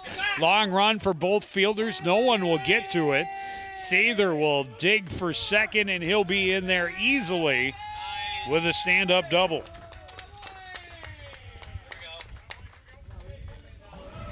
And a good way to start things off for the home team. Yeah, he got a hold of that pitch and drilled it to the deeper part of right center field as that ball almost made it to the wall. And again, the way that Redbirds want to start here, get that, especially get a runner in scoring position right away. Good job, Zach. That'll bring up the first baseman, Aaron Lindstrom, looking for his first knock of the night. Come on, Aaron. He's a big, strong guy. He's got the ability to go deep. Absolutely. Could tie this with one swing of the bat, a little late on the fastball, and it's 0-1.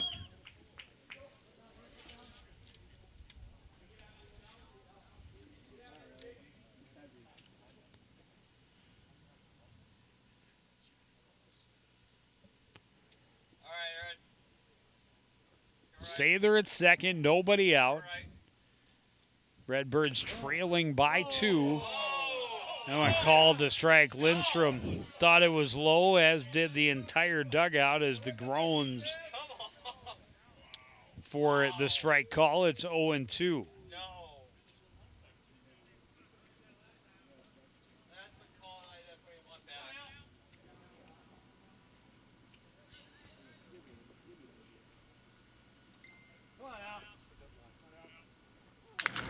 This one hits softly to second, and Shell is there for out number 1.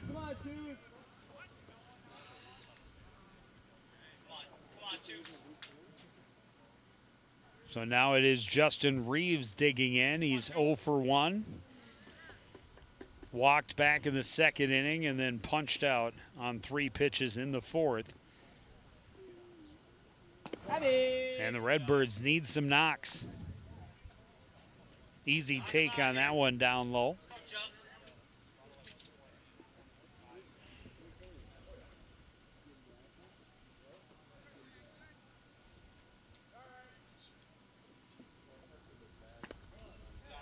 Fastball misses inside, 2-0.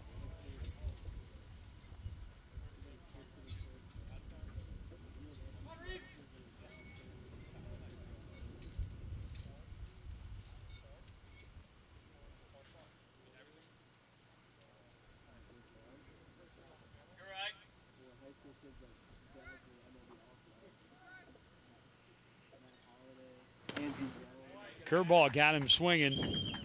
2-1. Yeah, the Hawks would love to be able to have Shoemaker pitch out of this this jam.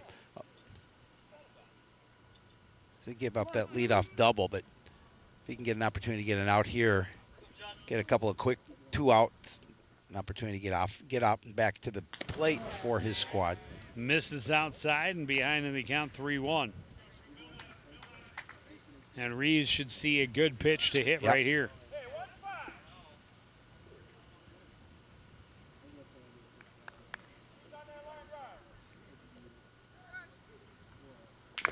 Fastball and out in front of it, and it just eludes the hat of Don Bright.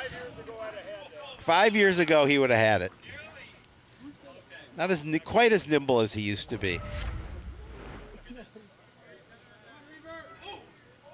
Good effort, Coach. He felt the wind.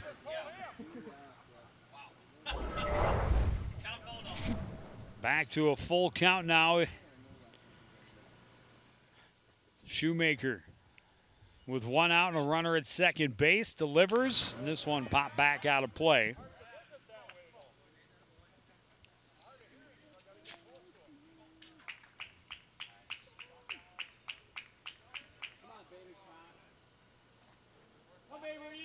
We'll try again with a 3-2 count.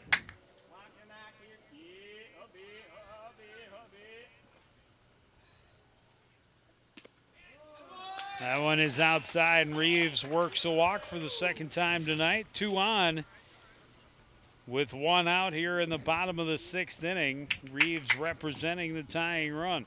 Head coach Tim Fleming going to take a walk out to the mound. His first time here. First time he's had to tonight. We'll see what he's going to decide to do.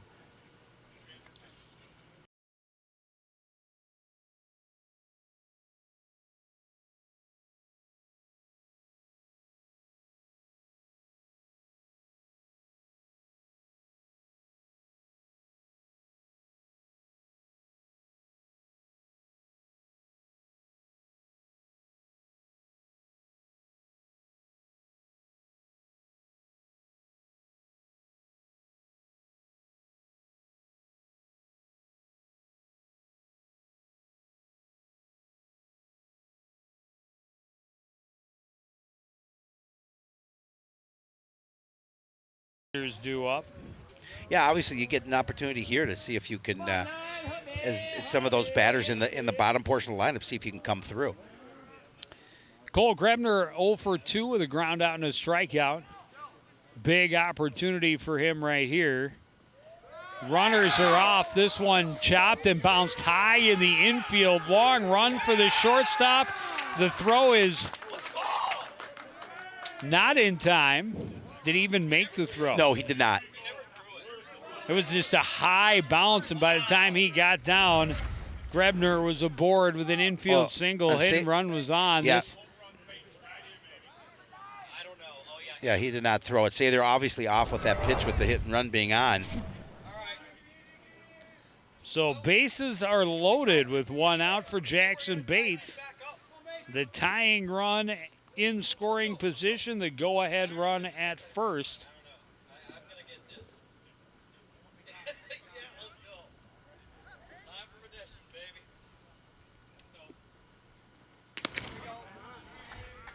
Fastball in for a strike, 0-1.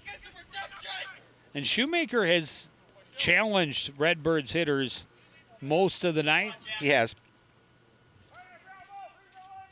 And, you know, his fastball is, for the most part of this evening, has been pretty spot on. Fires it in for a strike again. Bates thought that one was outside, but Shoemaker ahead, and they count 0-2.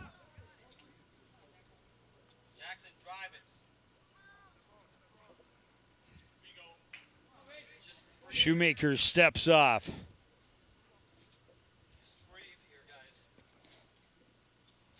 Looks back in, and Yowell wants the heat.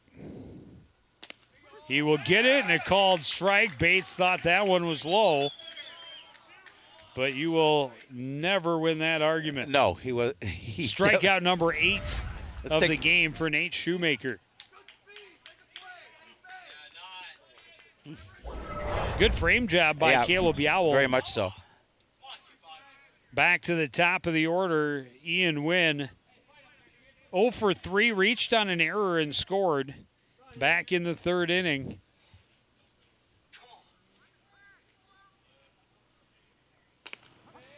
Fastball belt high, right down the middle for a strike.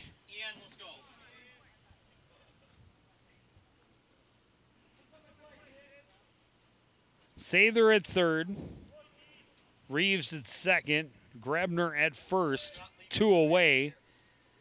Shoemaker trying to break some hearts and leave them all stranded.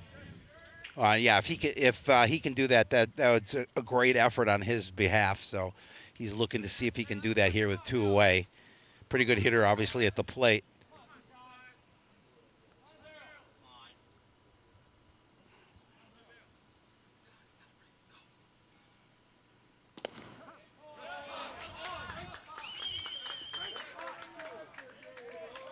Shoemaker gets the called strike, and again gets ahead in the count 1-2. Taking another look at that pitch.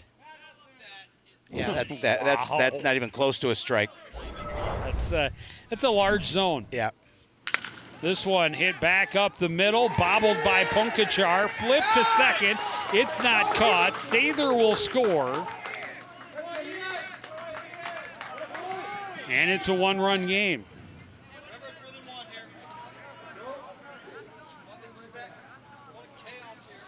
And I think Ian will reach on error for the second time this evening. Well, and again, it's hit sharply back up the box, but Punkachar can't control it. Obviously, Sather's going to score. We're putting the Redbirds down by just a run at 4-3. Bases still loaded and 2 away. Xander Parr 1 for 2 with a single and a strikeout. That one got away from Yowell, but not far enough for Reeves to try and come home.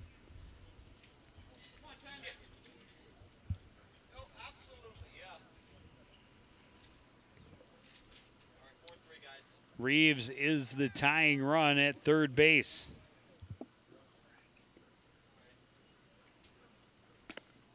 Inside, it's 2-0.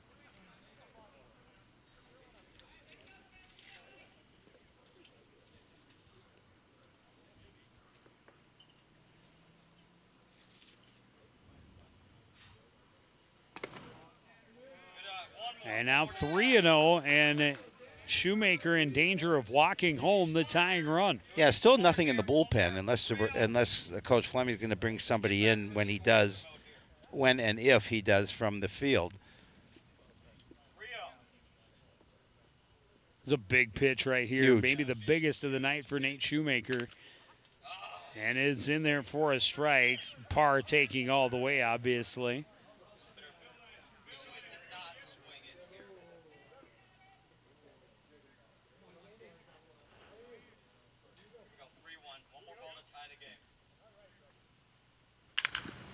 That one foul out of play down the left field line.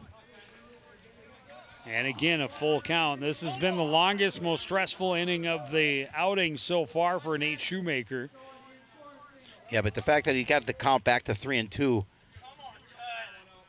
is in his favor if he can see if he can retire. Bases loaded with 2 out. The Race will start on the bases. It's a called strike. Parr thought it was inside, but not the way our officials saw it. And with bases loaded and only one out, Shoemaker getting out with only one run allowed is a win for the Hamel pitcher. We go to the 7th with Hamel up 4-3.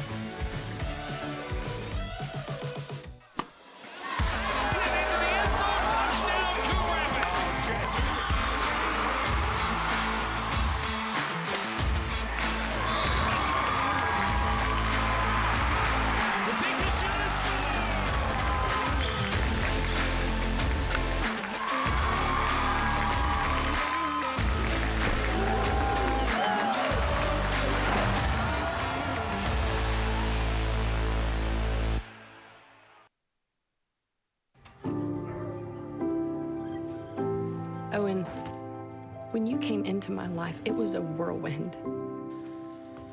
I just can't do it. We didn't know what the future would hold, but we knew you would always be a part of it. Adopting you was the best decision in our life. And I am so proud to call you my son.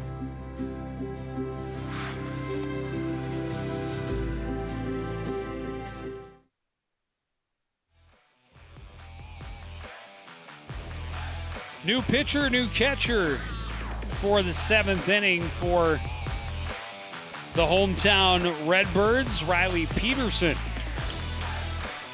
will come in on the hill.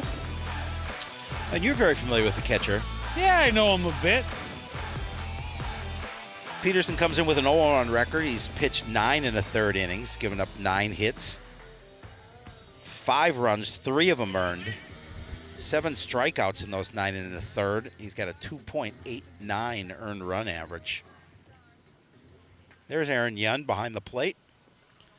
Yundy. Dominic Fleming will lead things off. He was at the plate when the runner was caught stealing.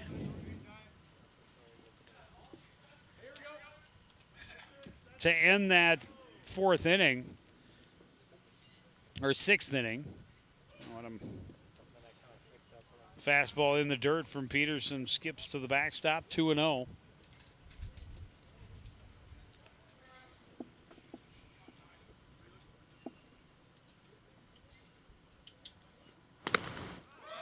Swung on and missed.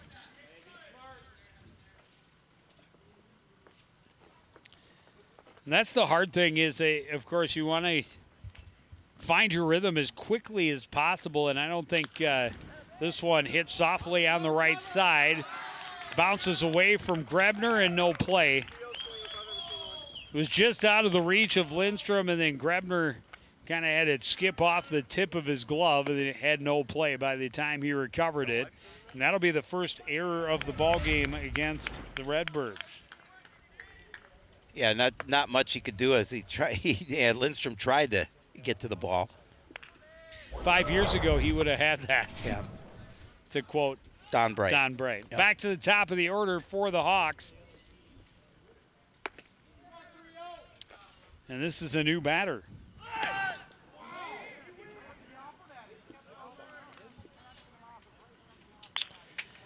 That's Andrew Leonhardt. He was in as a courtesy runner. Yep. The Redbirds are arguing that he offered at it and it should be a strike, and the umpire did not see it that way. So it's 1-0.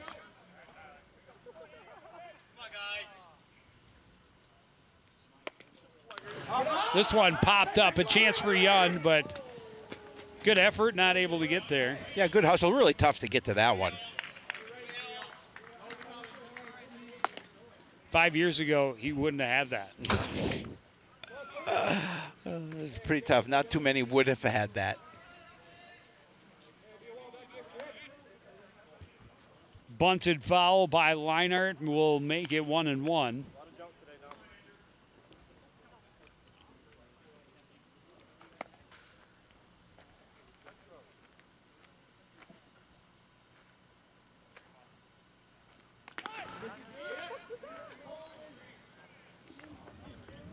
Bunt attempt again on a pitch up high.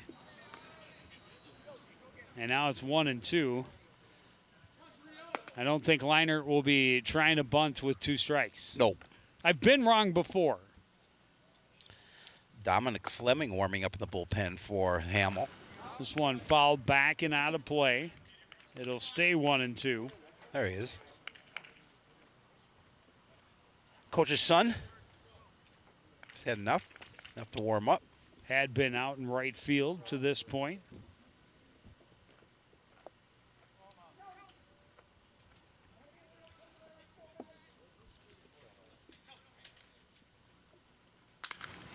This one foul and out of play.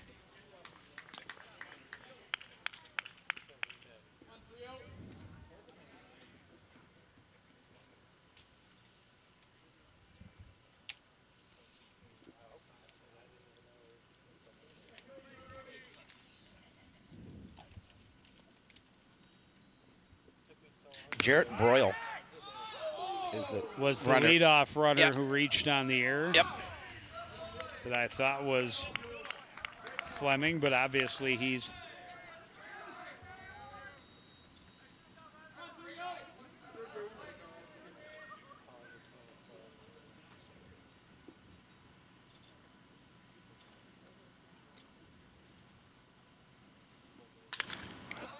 that one fouled down the line, and Leinert stays alive at 2-2.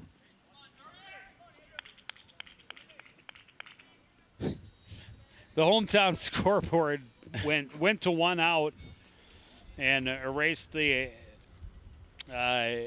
count on the board.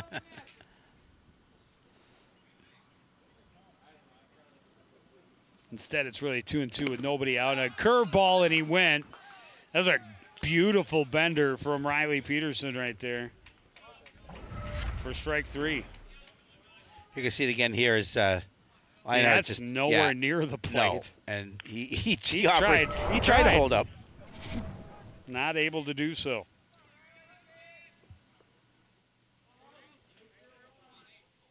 Bring up Tyler Shell. Shell 0 for 3. Swings on the fastball and comes up empty 0-1.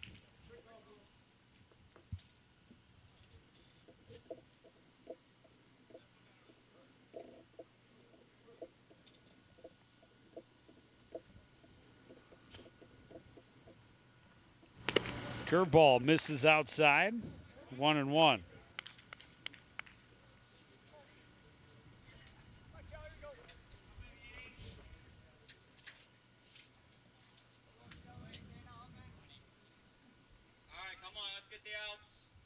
Peterson taking his time with a runner at first base. Good block by Yund. No chance for Broyle to try and advance. Yeah, making sure he kept that ball in front of him.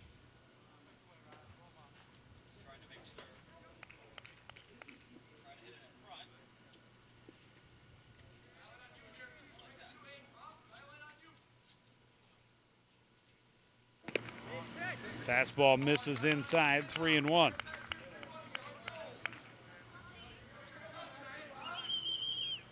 Well, in this spot, he certainly does not want to give up the free base.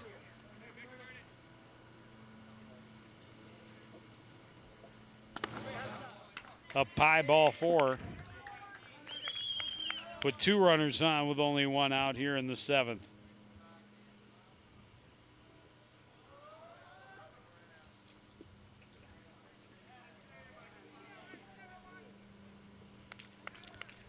That'll bring up Sam Westermeyer. Westermeyer 2 for 3. He's got a single, a double, and he has scored twice. Now with 2 runners on and only 1 out, the pitch up high, 1-0.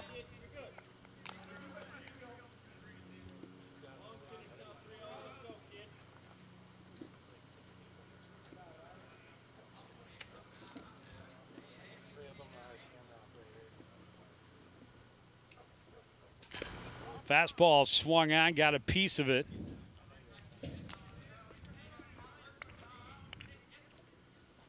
One and one.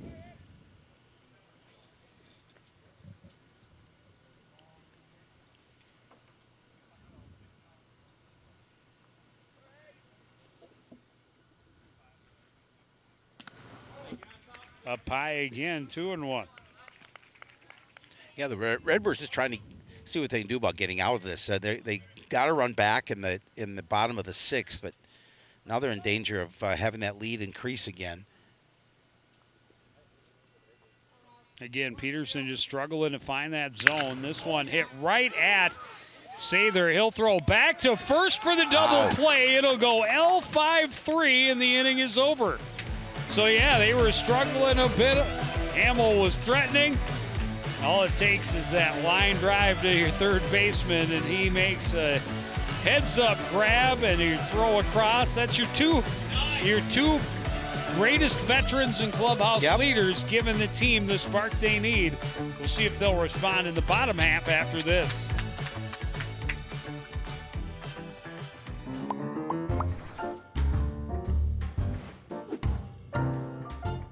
Did you know you can raise backyard chickens? But a permit is required, and there's a limit of 4 female chickens per property. No roosters or other fowl are allowed. And there are specific rules for the chicken coop and run. For more information on this and other city codes, log on to coonrapidsmn.gov.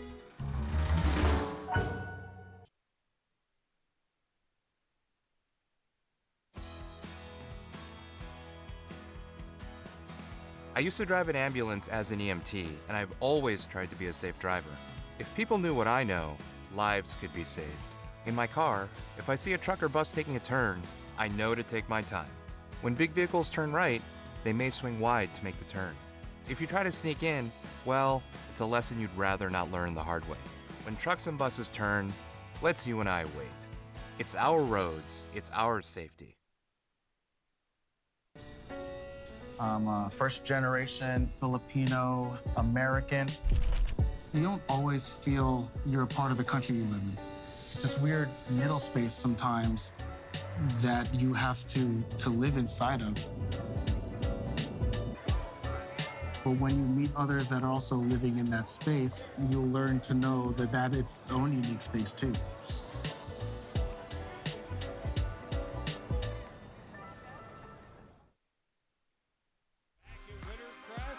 Far more comfortable. Yes. As evening comes on, the lights in full effect. A nice breeze continues to come in from left center. And a good ball game on the field. 4-3, the Hawks lead the Redbirds.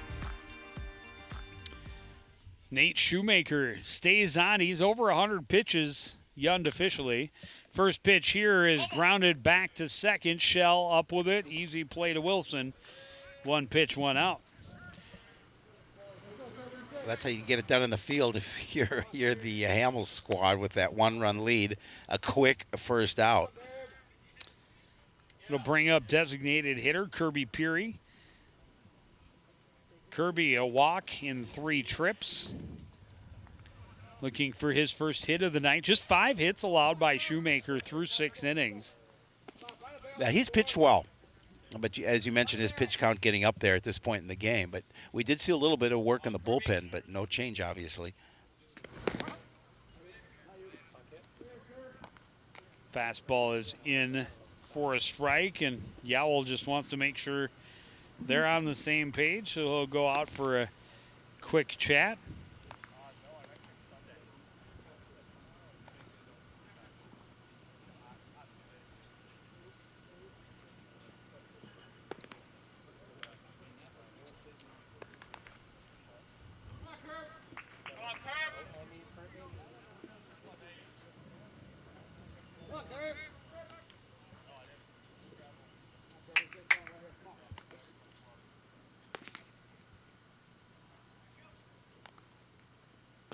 Shoemaker staying low but missing 1-1.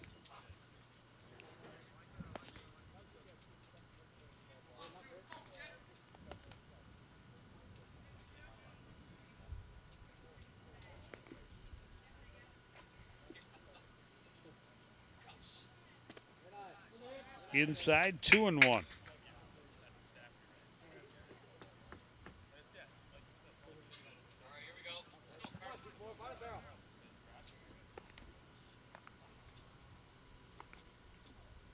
We've definitely seen Shoemaker's pace slow. Yes, he at a much quicker pace early in this game, and it'll be interesting to see how what kind of leeway he has here in the bottom of the 7th, depending on what his pitch count continues to go up till with here now at 3-1.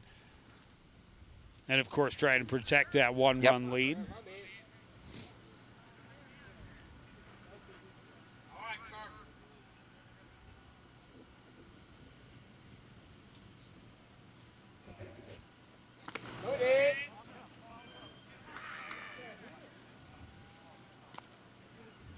Official calls it a foul tip. Kirby said it grazed the jersey. We'll see if we can tell.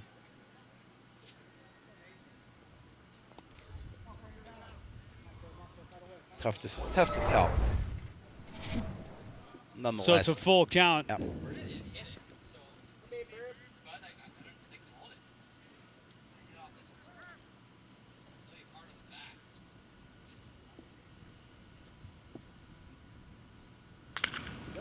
Reaches out and pokes that one foul out of play, and we'll try again. Hey, look, it's Dave Immy. I was just going to say, just over the head of Dave Immy. Oh, there he is. Hey, Dave. Got to get his, got to get him on camera at least once. At least once, if not 3-4 times. Curveball is down and away, ball 4. And a one-out walk for Peary. He is the tying run. Now out at first base for Zach Sather. Sather a double and a run scored in that 6th inning. And then he made the outstanding play on the line drive to end this top half of this 7th inning.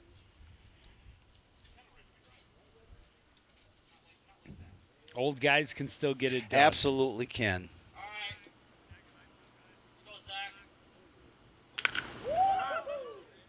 This one well hit, but well foul.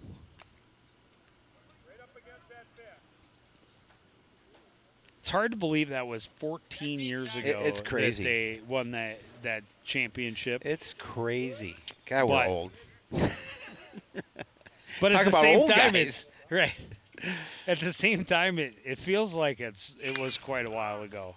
This one grounded to first, scooped up, and they get the out, and now they have Peary hung up. And they get the double play to end the inning. Kirby didn't think he got tagged, but our umpire says he did. So the Redbirds go quietly in the 7th. We go to the 8th with Hamel leading 4-3. Oh my God. Dude.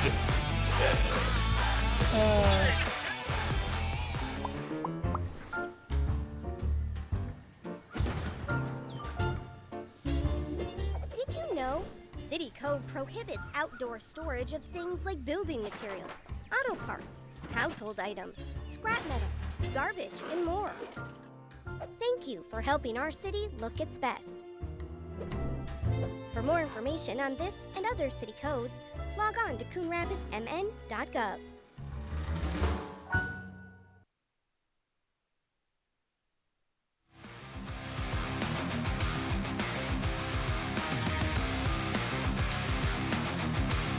Tight ball game opened up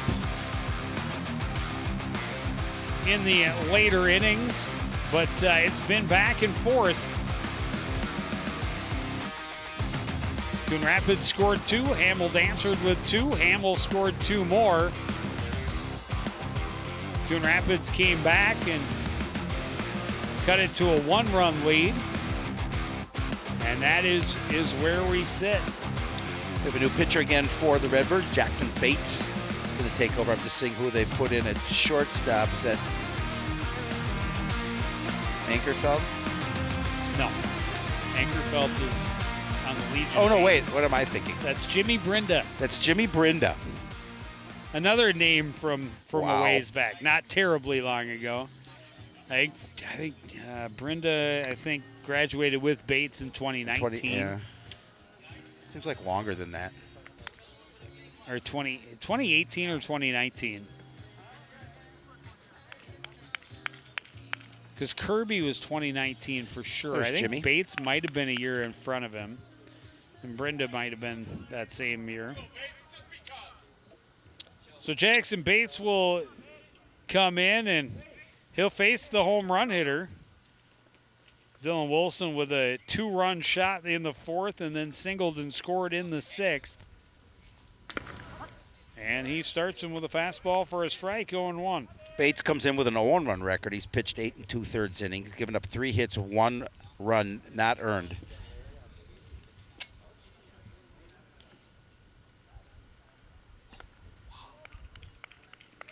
Pitch up out of the zone, evens the count, 1-1.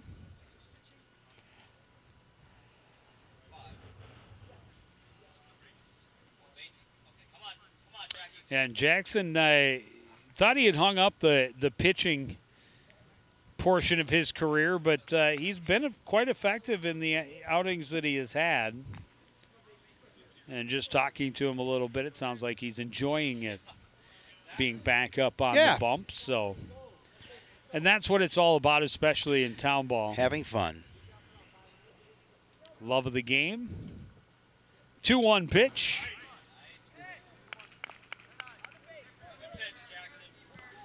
That's only a strike in the top half of the inning, or bottom half of the inning. 3-1.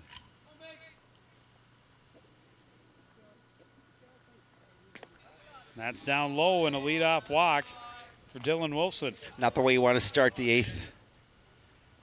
If you are the Redbird squad and Jackson Bates, trailing by a run.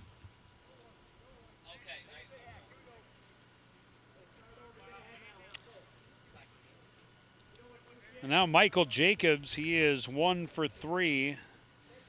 Had a single in that 2-run 6th inning. Shows bunt, pulls it back. The throw down, not in time as Wilson got back.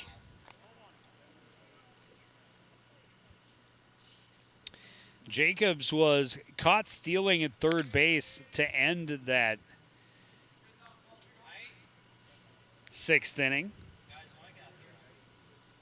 Shows bunt, again pulls back and takes a ball, 2-0.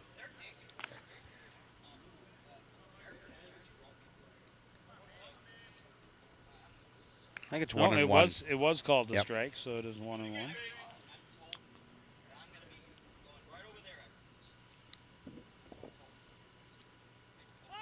Shows bunt again, got a piece of it and fouled it to the backstop.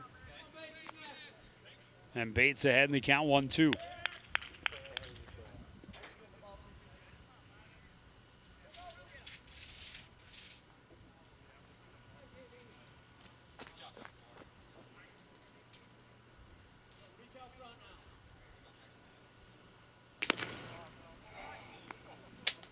Missed outside, 2-2.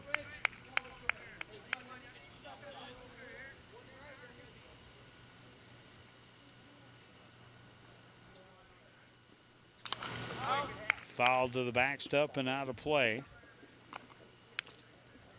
They'll stay 2-2. Wind's been fairly consistent. Not much of a breeze, but a breeze nonetheless here later in the game coming in from center field. It was a little breezier earlier.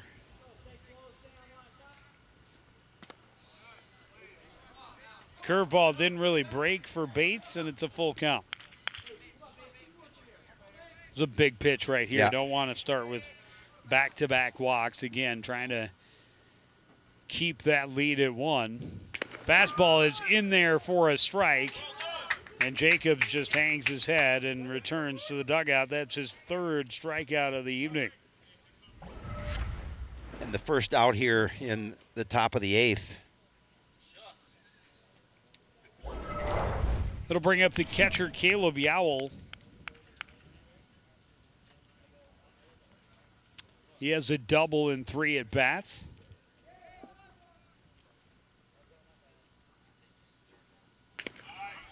Pitch in there to start him with a strike, 0-1.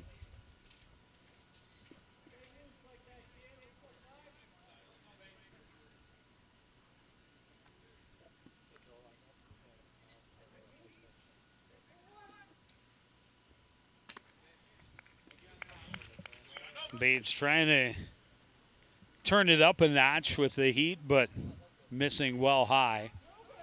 Yeah, he hasn't been able to keep that fastball down in the zone like he'd like it to.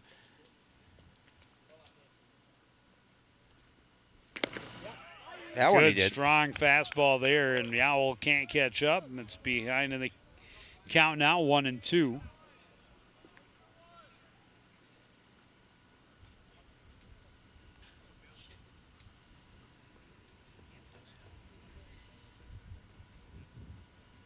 Leadoff walk followed by a strikeout now ahead in the count, 1-2. This one lifted into short center field. A diving attempt by Wynn comes up empty.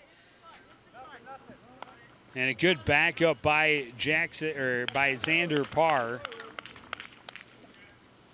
Yeah, and that to ball make sure that Wilson wasn't able to advance to third.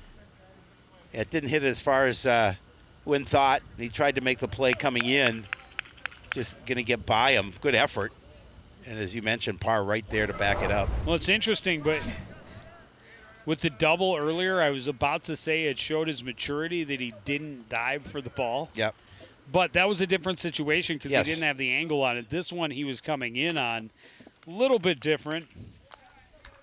But he is definitely not one who is afraid. He is not afraid to lay out and we've seen plenty of it. sacrifice his body. Jack Punkachar is 1 for 3 at a single in that 2-run 6th inning.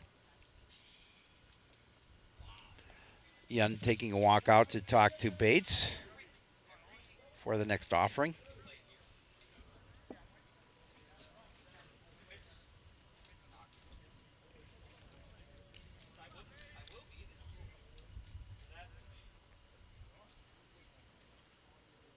Rubs a little chalk on his fingers. Yep. Maybe talking to Bates, not able to see the signs. Now we have a runner at second, Zach Olson coming in to take Wilson's spot on the base paths. Up and away to Punkachar, and it's 2-0.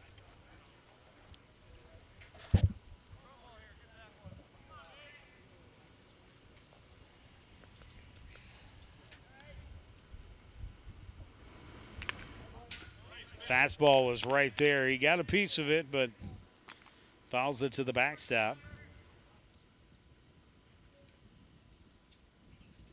2 on, only 1 out here in the top half of the 8th inning. Hamel trying to add to their 4-3 lead. They scored 2 in the 4th, 2 more in the 6th. They trailed 2-0, and then led 4-2.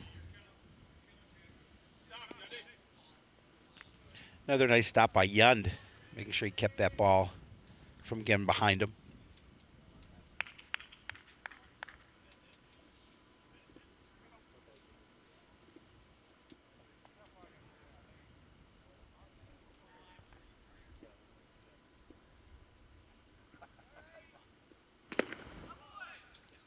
Punkachar can't keep up with the fastball, and it's 3-2.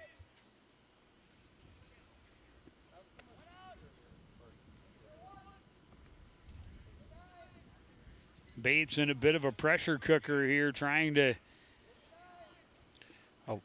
pitch out of a sticky situation. Looking to get that second out. And there he got it, a big swinging third strike. Second strikeout of the inning for Jackson Bates. Started with a walk, followed it with a strikeout, and then the single to center field and another strikeout. And now Nate Shoemaker, who continues to pitch. He's 0 for 2, had a sacrifice fly in his last at bat. That pitch on the inside backed him off a little bit.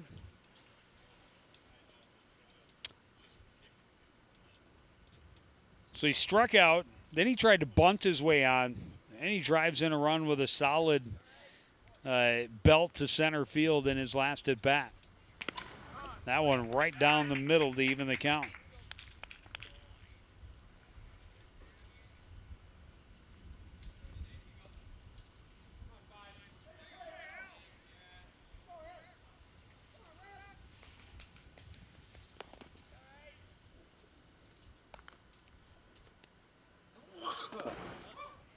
way up high. Is that just didn't get the grip Nope. he wanted, and got away from him. And when the curveball starts that high, you're not going to get many swings. No, it's not. No, definitely not. The bottom's not falling out of that pitch.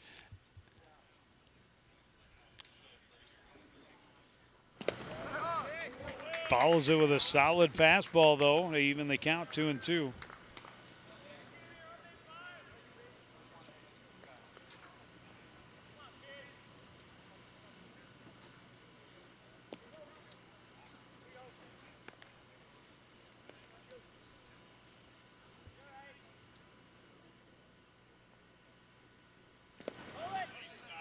Down low and a full count. And the runners will go.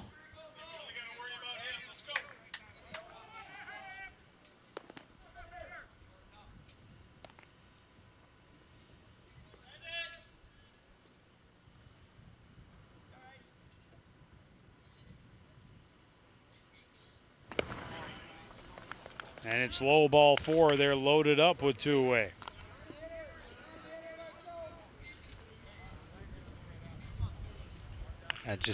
Just lost him, and now see if a good opportunity here for the Hamel squad if they can get a base hit and open up this lead, slim as it is at 4-3.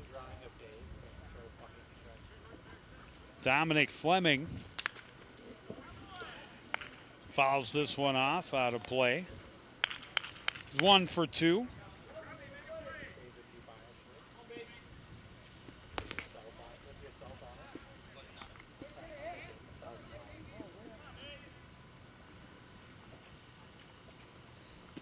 Big curveball tied him up a little bit. That was a pretty pitch from Jackson right there. On a great spot for Jackson Bates now, and with heading the count 0-2. He's got some pitches to play with, and let's see if he can maybe work that outside portion of the plate and get him to chase something. Just like to get out of this inning unscathed. Hamel threatening to open their lead a bit with bases loaded. Bates has struck out every other batter this inning. This one popped up in foul territory. Lindstrom underneath it makes the catch. And the Hawks will leave them loaded in the top of the 8th. Still, they lead 4-3 as we go to the bottom half. You're watching Town Ball live on CTN.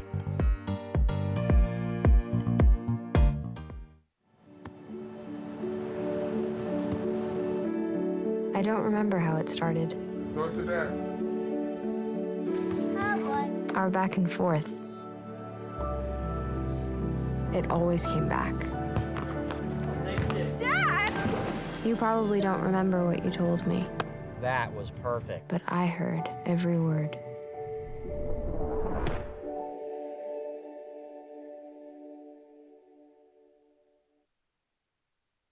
Jordan knows he shouldn't eat this entire bowl of nachos, but tonight he's earned that right. Because a few hours ago, in the middle of happy hour, he recognized a sign. Not from the gods or a bolt of lightning, but from a double heart, a kissy face, and a fourth ha in ha ha ha.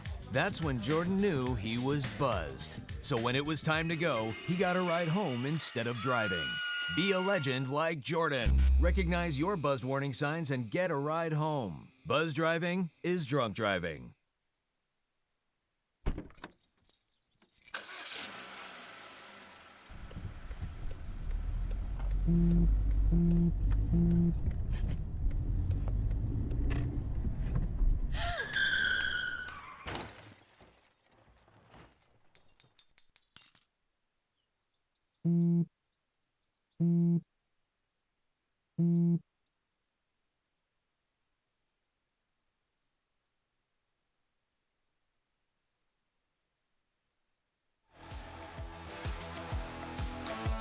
The Iron Man continuing to work on the hill. 114 pitches by my count. Yeah, through 7. But he got through that 7th inning on just 10 pitches. Longest inning by far was for him was the 6th inning when he threw 30. But, the questionable call on the rundown that helped limit the pitches he had to throw in that 7th inning. Of course, whether he was tagged or not, it doesn't mean he would have reached either first or second safely had the call not been made when it was. Very true. But it's a tough gig wearing the blue shirt. Yeah, especially when you're the only one out there. And pretty much every call you make, 50% of the people there are going to disagree with you. So it's the nature of the job. Aaron Lindstrom will lead things off for the Redbirds here. He's 0 for 3, lined out to second base his last time up.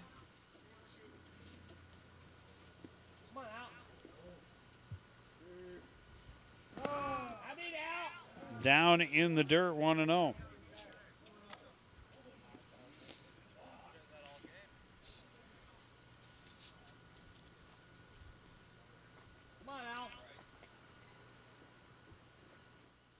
Looking for his first hit of the game. That one's inside, 2-0.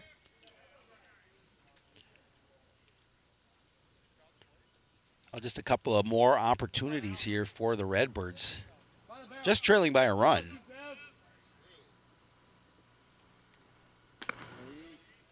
Swung underneath that one, and it's 2-1.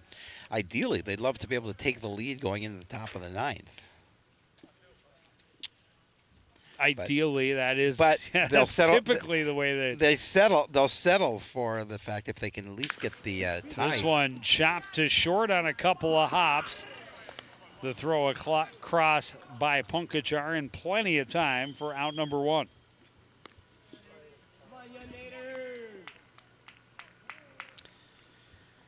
That'll bring up the catcher, Aaron Yund, his first at bat. Aaron working on his average, hitting 074, but would love to get out of that and get a base hit right here. Would love to see that. Behind on the fastball, 0-1. Hey, we have time here. We have time.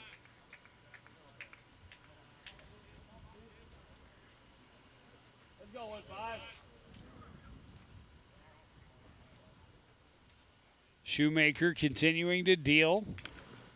Young got a piece of that one, but quickly behind in the count, 0-2. Go to work, Yanni. Go to work.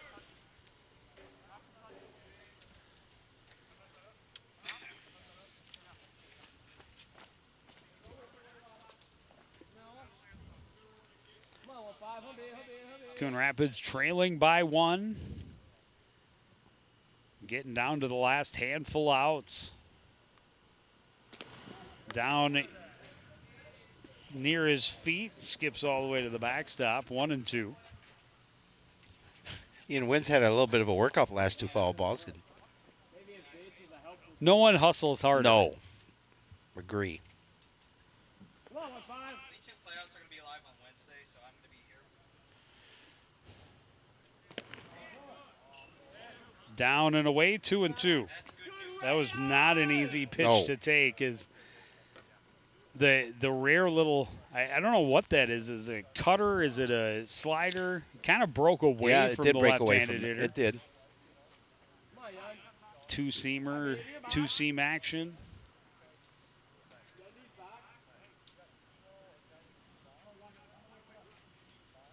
Steps out, collects his thoughts, digs back in with a 2-2 count.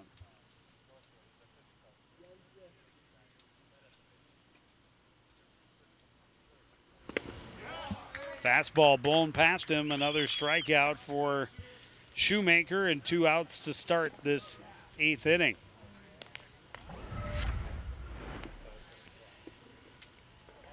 Yeah, he's been out with his fastball. 9th strikeout of the ball game for Nate Shoemaker.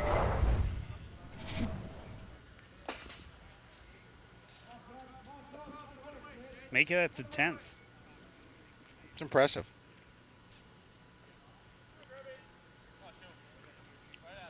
That'll bring up second baseman Cole Grebner. He's 1 for 3, single in his last at bat. Trying to start a 2-out rally. Looks at a fastball for a strike, 0-1.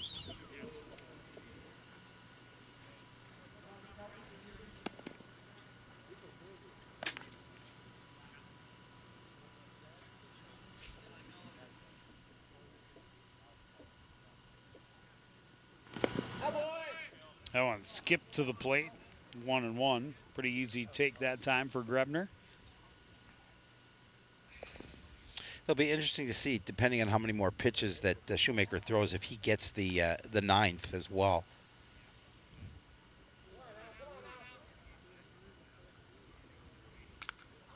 This one fouled back to the backstop, 1-2. He gets ahead in the count again.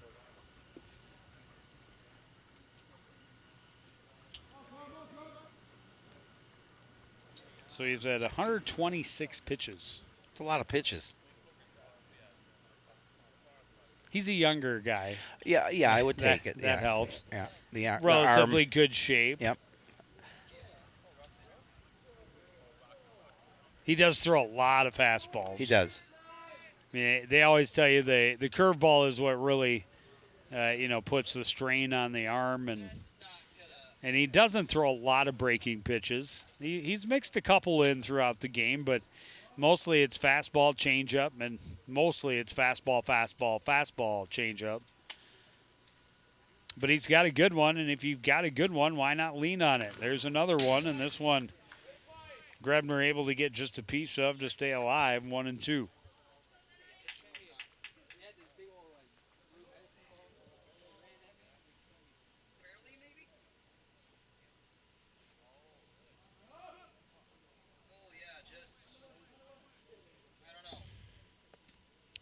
Shoemaker will try again on 1-2.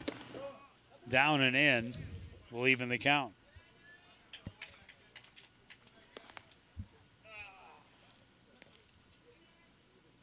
Yep, it's in there.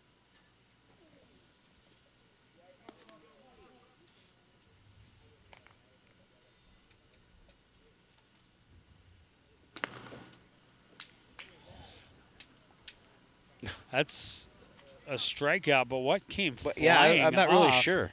It's something. Was on the a catcher's finger? Piece of catcher's equipment. I don't know how that came. See if we can.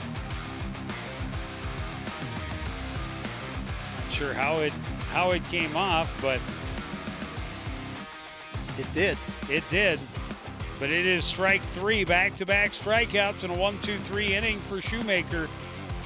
We go to the 9th, Hamel leading 4-3 on CTN. As the world faces the challenges of the ongoing COVID-19 pandemic, Lions recognize that kindness matters now more than ever. And Lions and Leos are finding ways to continue to serve our communities. For more than 100 years, in times of need, Lions always find a way to help those around them. And after we emerge from this, we will be stronger than ever. Visit lionsclubs.org to learn more. I was the lead gunner of the convoy that we had. While I was suppressing fire, I felt a flick on my upper biceps area. Right after my recovery, I had to find myself again and see what else I could do to continue my selfless service. Having an organization like the Coalition to Salute America's Heroes, putting me back into working with wounded troops helped me to process my injury. I'm Sergeant Mary Herrera, and my alive date was November 8th, 2003. For more information, visit saluteheroes.org.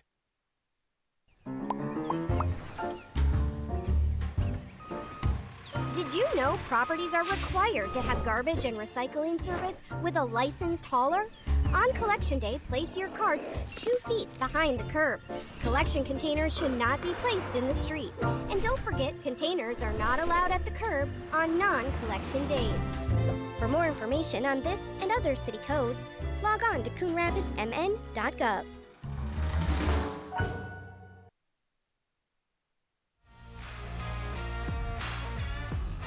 There's Jack Lassity getting the 9th inning.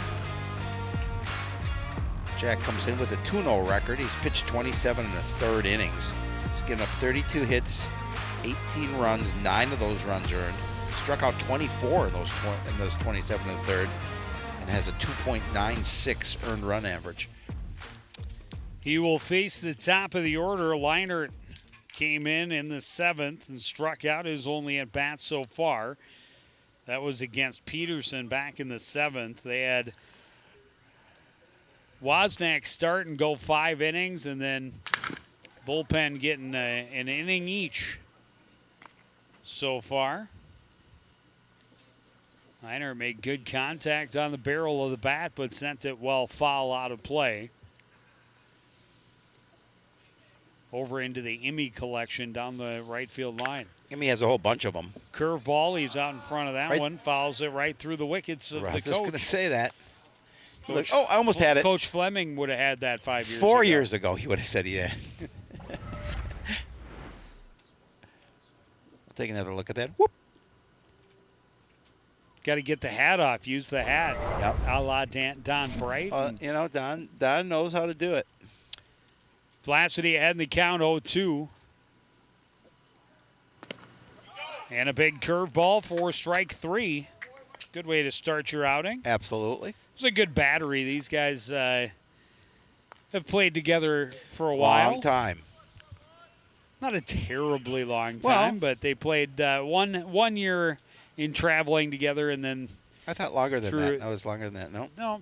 No, just 1 year of traveling back in 14s, and then sophomore, junior, senior years. Yeah, so 4 years. Last 3 or 4 years. 4 years, yeah. It's a fair, good amount of time. Not like you and I. We've played together for 25. And we still are rarely on the same page. Exactly. It's weird. People have come to expect it, I think. It's the charm that we bring to a broadcast. It is. Back-to-back fastballs to get Vlacity ahead in the count. 0-2, throwing nothing but strikes so far. We'll see if he breaks off that curveball again. He did, but this time broke it a little too early, and Shell is not about to bite.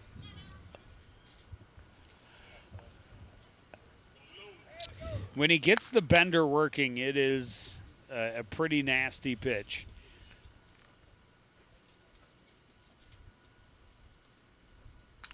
He's also picked up a fork ball.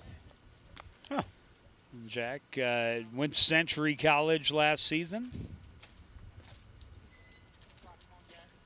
I've been known to pick up a fork. And a meatball. And a meatball.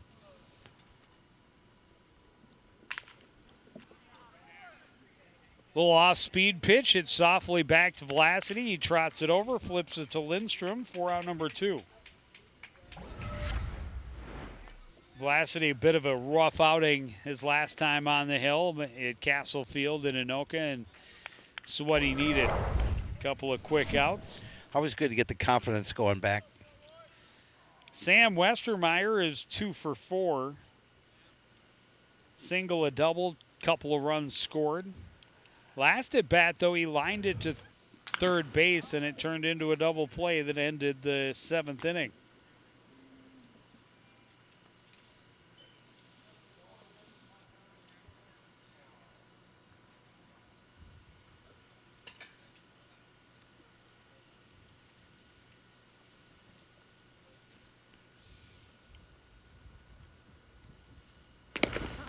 Fastball in for a called strike, and again, Vlacity ahead in the count, 0-2. Again, very efficient.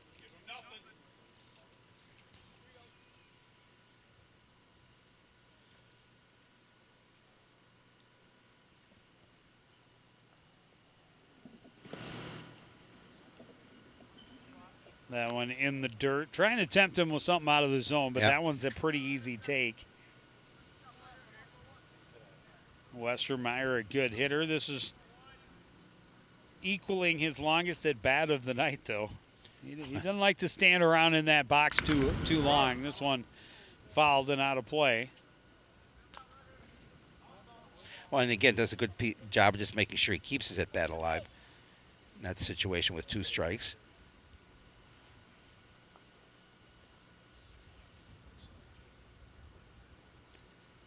He'll see another 1-2 from Vlacity.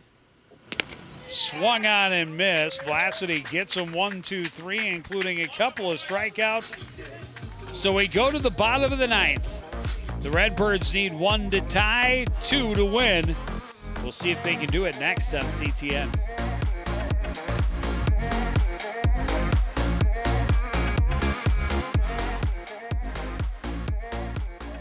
When I got the opportunity to get her, there wasn't no choice. I told myself, I'm gonna take custody of my daughter. It's my baby. That's what we're supposed to do as men. Take care of our home, build a foundation, you know what I'm saying? Love, our money, she's my purpose. I'm here to walk with her, hold her hand until she can walk alone. Ain't nothing like being a father in this world.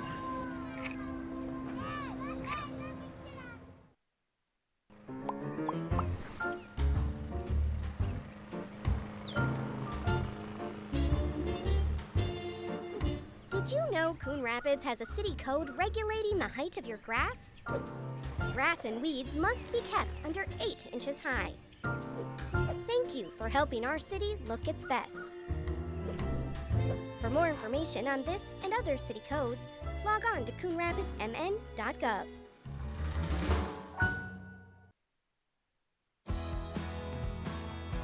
I've been driving a truck for 40 years now.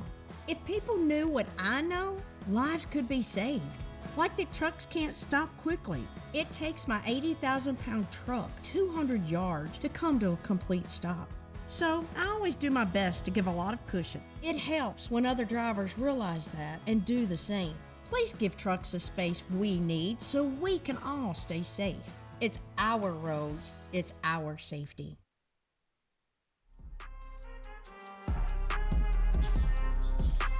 Back at the ballpark,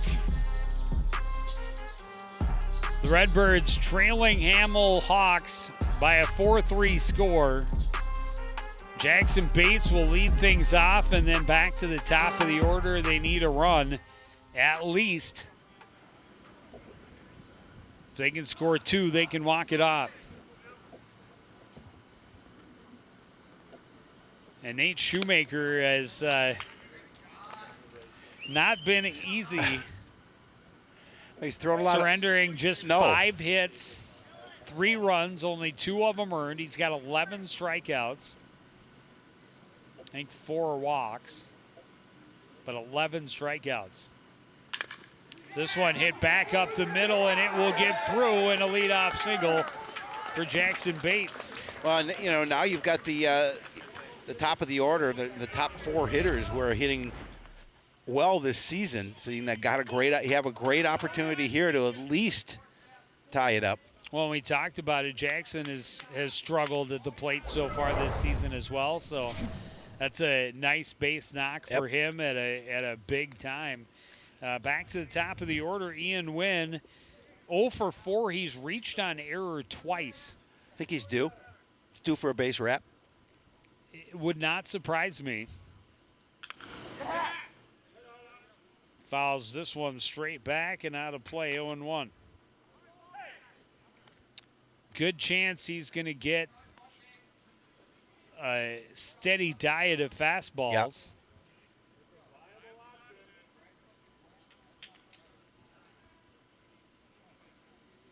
As I stated earlier, Shoemaker not afraid to challenge these hitters, and that has served him well. Shows bunt, pulls it back. 1-1.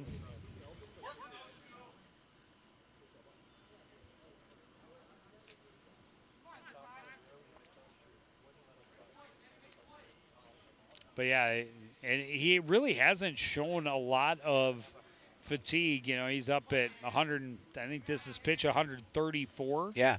No, he hasn't. I mean, he still has that. He has that velocity. Had on his a couple fastball. in the dirt. Shows bunt again, pulls it back, and it's low for a ball. 2-1.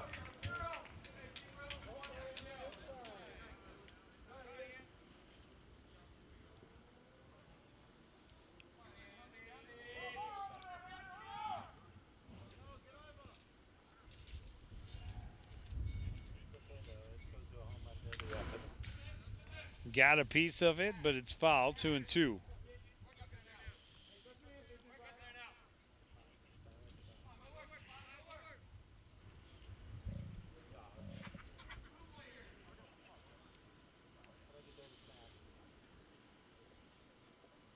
Bates, the runner at first base, represents the tying run. Nobody out here in the bottom of the 9th inning. A 2-2 pitch. This one hit, but will hook foul down the right field line. Yeah, he kept that straight. That was headed for that right field corner.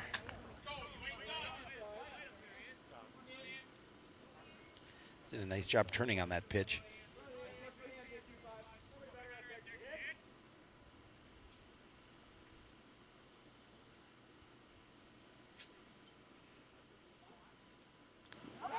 And that one hit him.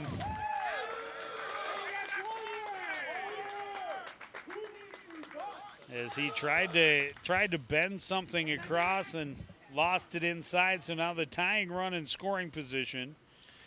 Coach Fleming's going to take a walk out.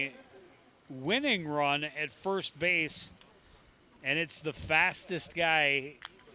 I guarantee in a red uniform, but I'd be willing to wager the fastest guy on either squad, and that's going to be it. Yeah. For Shoemaker, who goes 8+ innings. A fantastic outing. Again, 11 strikeouts. But they're going to try and get somebody else to come in and preserve the win for them. We'll take a break. Looks like Fleming is coming on to try and save the contest. We'll resume the 9th inning after this on CTF.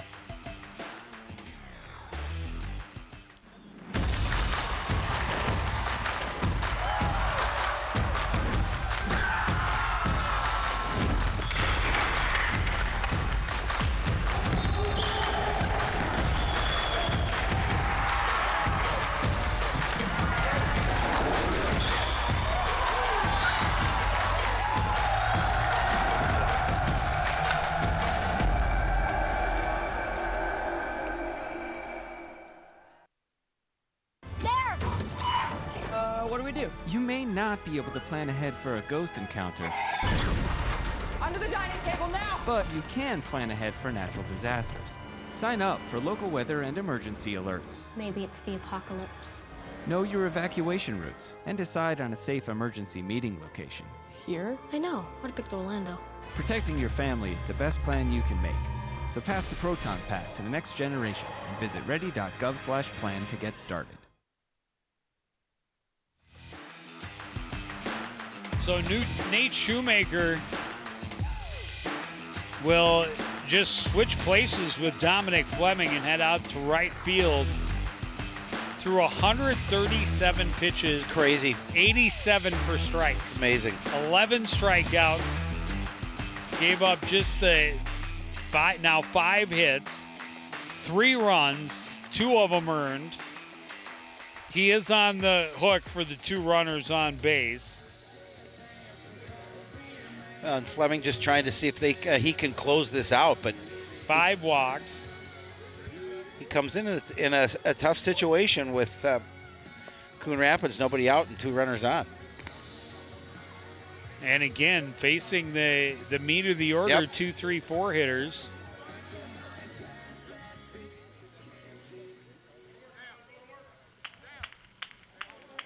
Although it looks like there's going to be some substitutions, but not before Xander Parr digs in. Xander Parr is 1 for 3 with a single, a walk, a run scored. He has a stolen base, couple of strikeouts. His biggest at bat of the game shows bunt, pulls back, and a slow sweeping curveball misses outside. And that's why you go from a guy like like Shoemaker to a guy like Fleming. It's definitely a different look. And not only is it a taller pitcher versus a little bit shorter pitcher coming from a different angle, but yeah, he throws much slower and just slow sweeping big break bender. That one didn't have the break he needed. It's 2-1.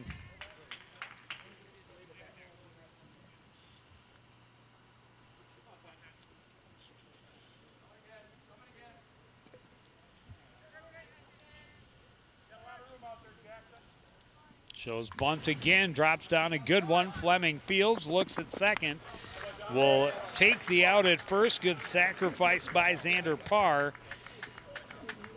Puts the winning run at second base. And the tying run at third. New hitter for the Redbirds, Jason Clubbin. Comes in as he steps to the plate, hitting 132 on the season. Big spot for him here with just one away and 2 runners in scoring position.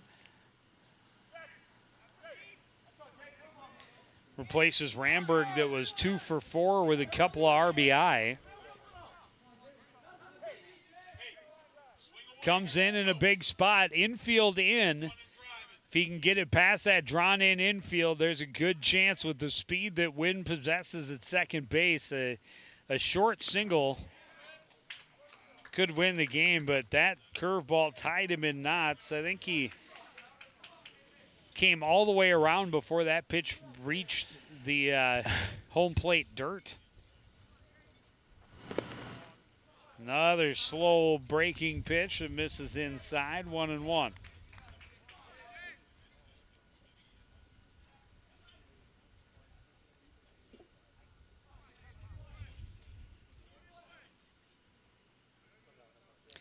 From a fireballer to a junk baller. Exactly. That's one extreme to the other.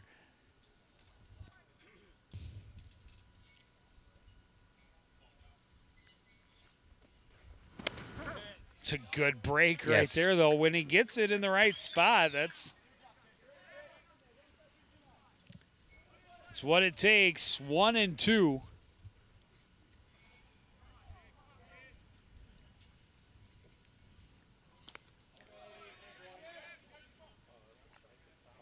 That one is up and in, 2-2.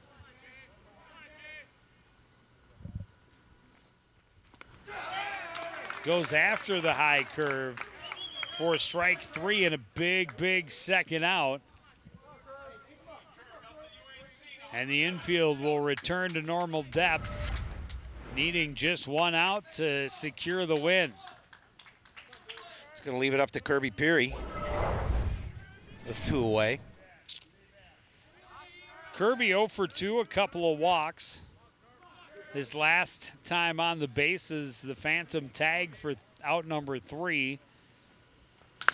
First pitch served to left field. It will not fall. Michael Jacobs runs in to make the catch and secure the win for the visiting Hamel Hawks. Yeah, the Redbirds made it interesting at the end, but again, just couldn't, got some runners on base, but just couldn't put any runs across, and they're going to drop this contest. And a lot of credit goes to that young man, Nate. Yes. Shoemaker, again, 11 strikeouts, went 8+ innings, had 5 walks, gave up just 5 hits, 3 runs, 2 earned. Outstanding outing for him, threw over 135 pitches. And Coon Rapids just coming up short, 4-3. Now they had that opportunity, but yeah, you're right. Shoemaker just pitched a phenomenal game and really kept the hitters at bay. And they went, as you talked about, went from one extreme to the other in terms of taking out a fireballer and bringing in a junk thrower, and it got it done for them. And that got it done for us as well. We want to thank everybody out there for joining us, continuing to support everything we do here at CTN. Again, the final score, Hamel 4, Coon Rapids 3. For all of us here at CTN, including Howie Shapiro, I'm Joe Young.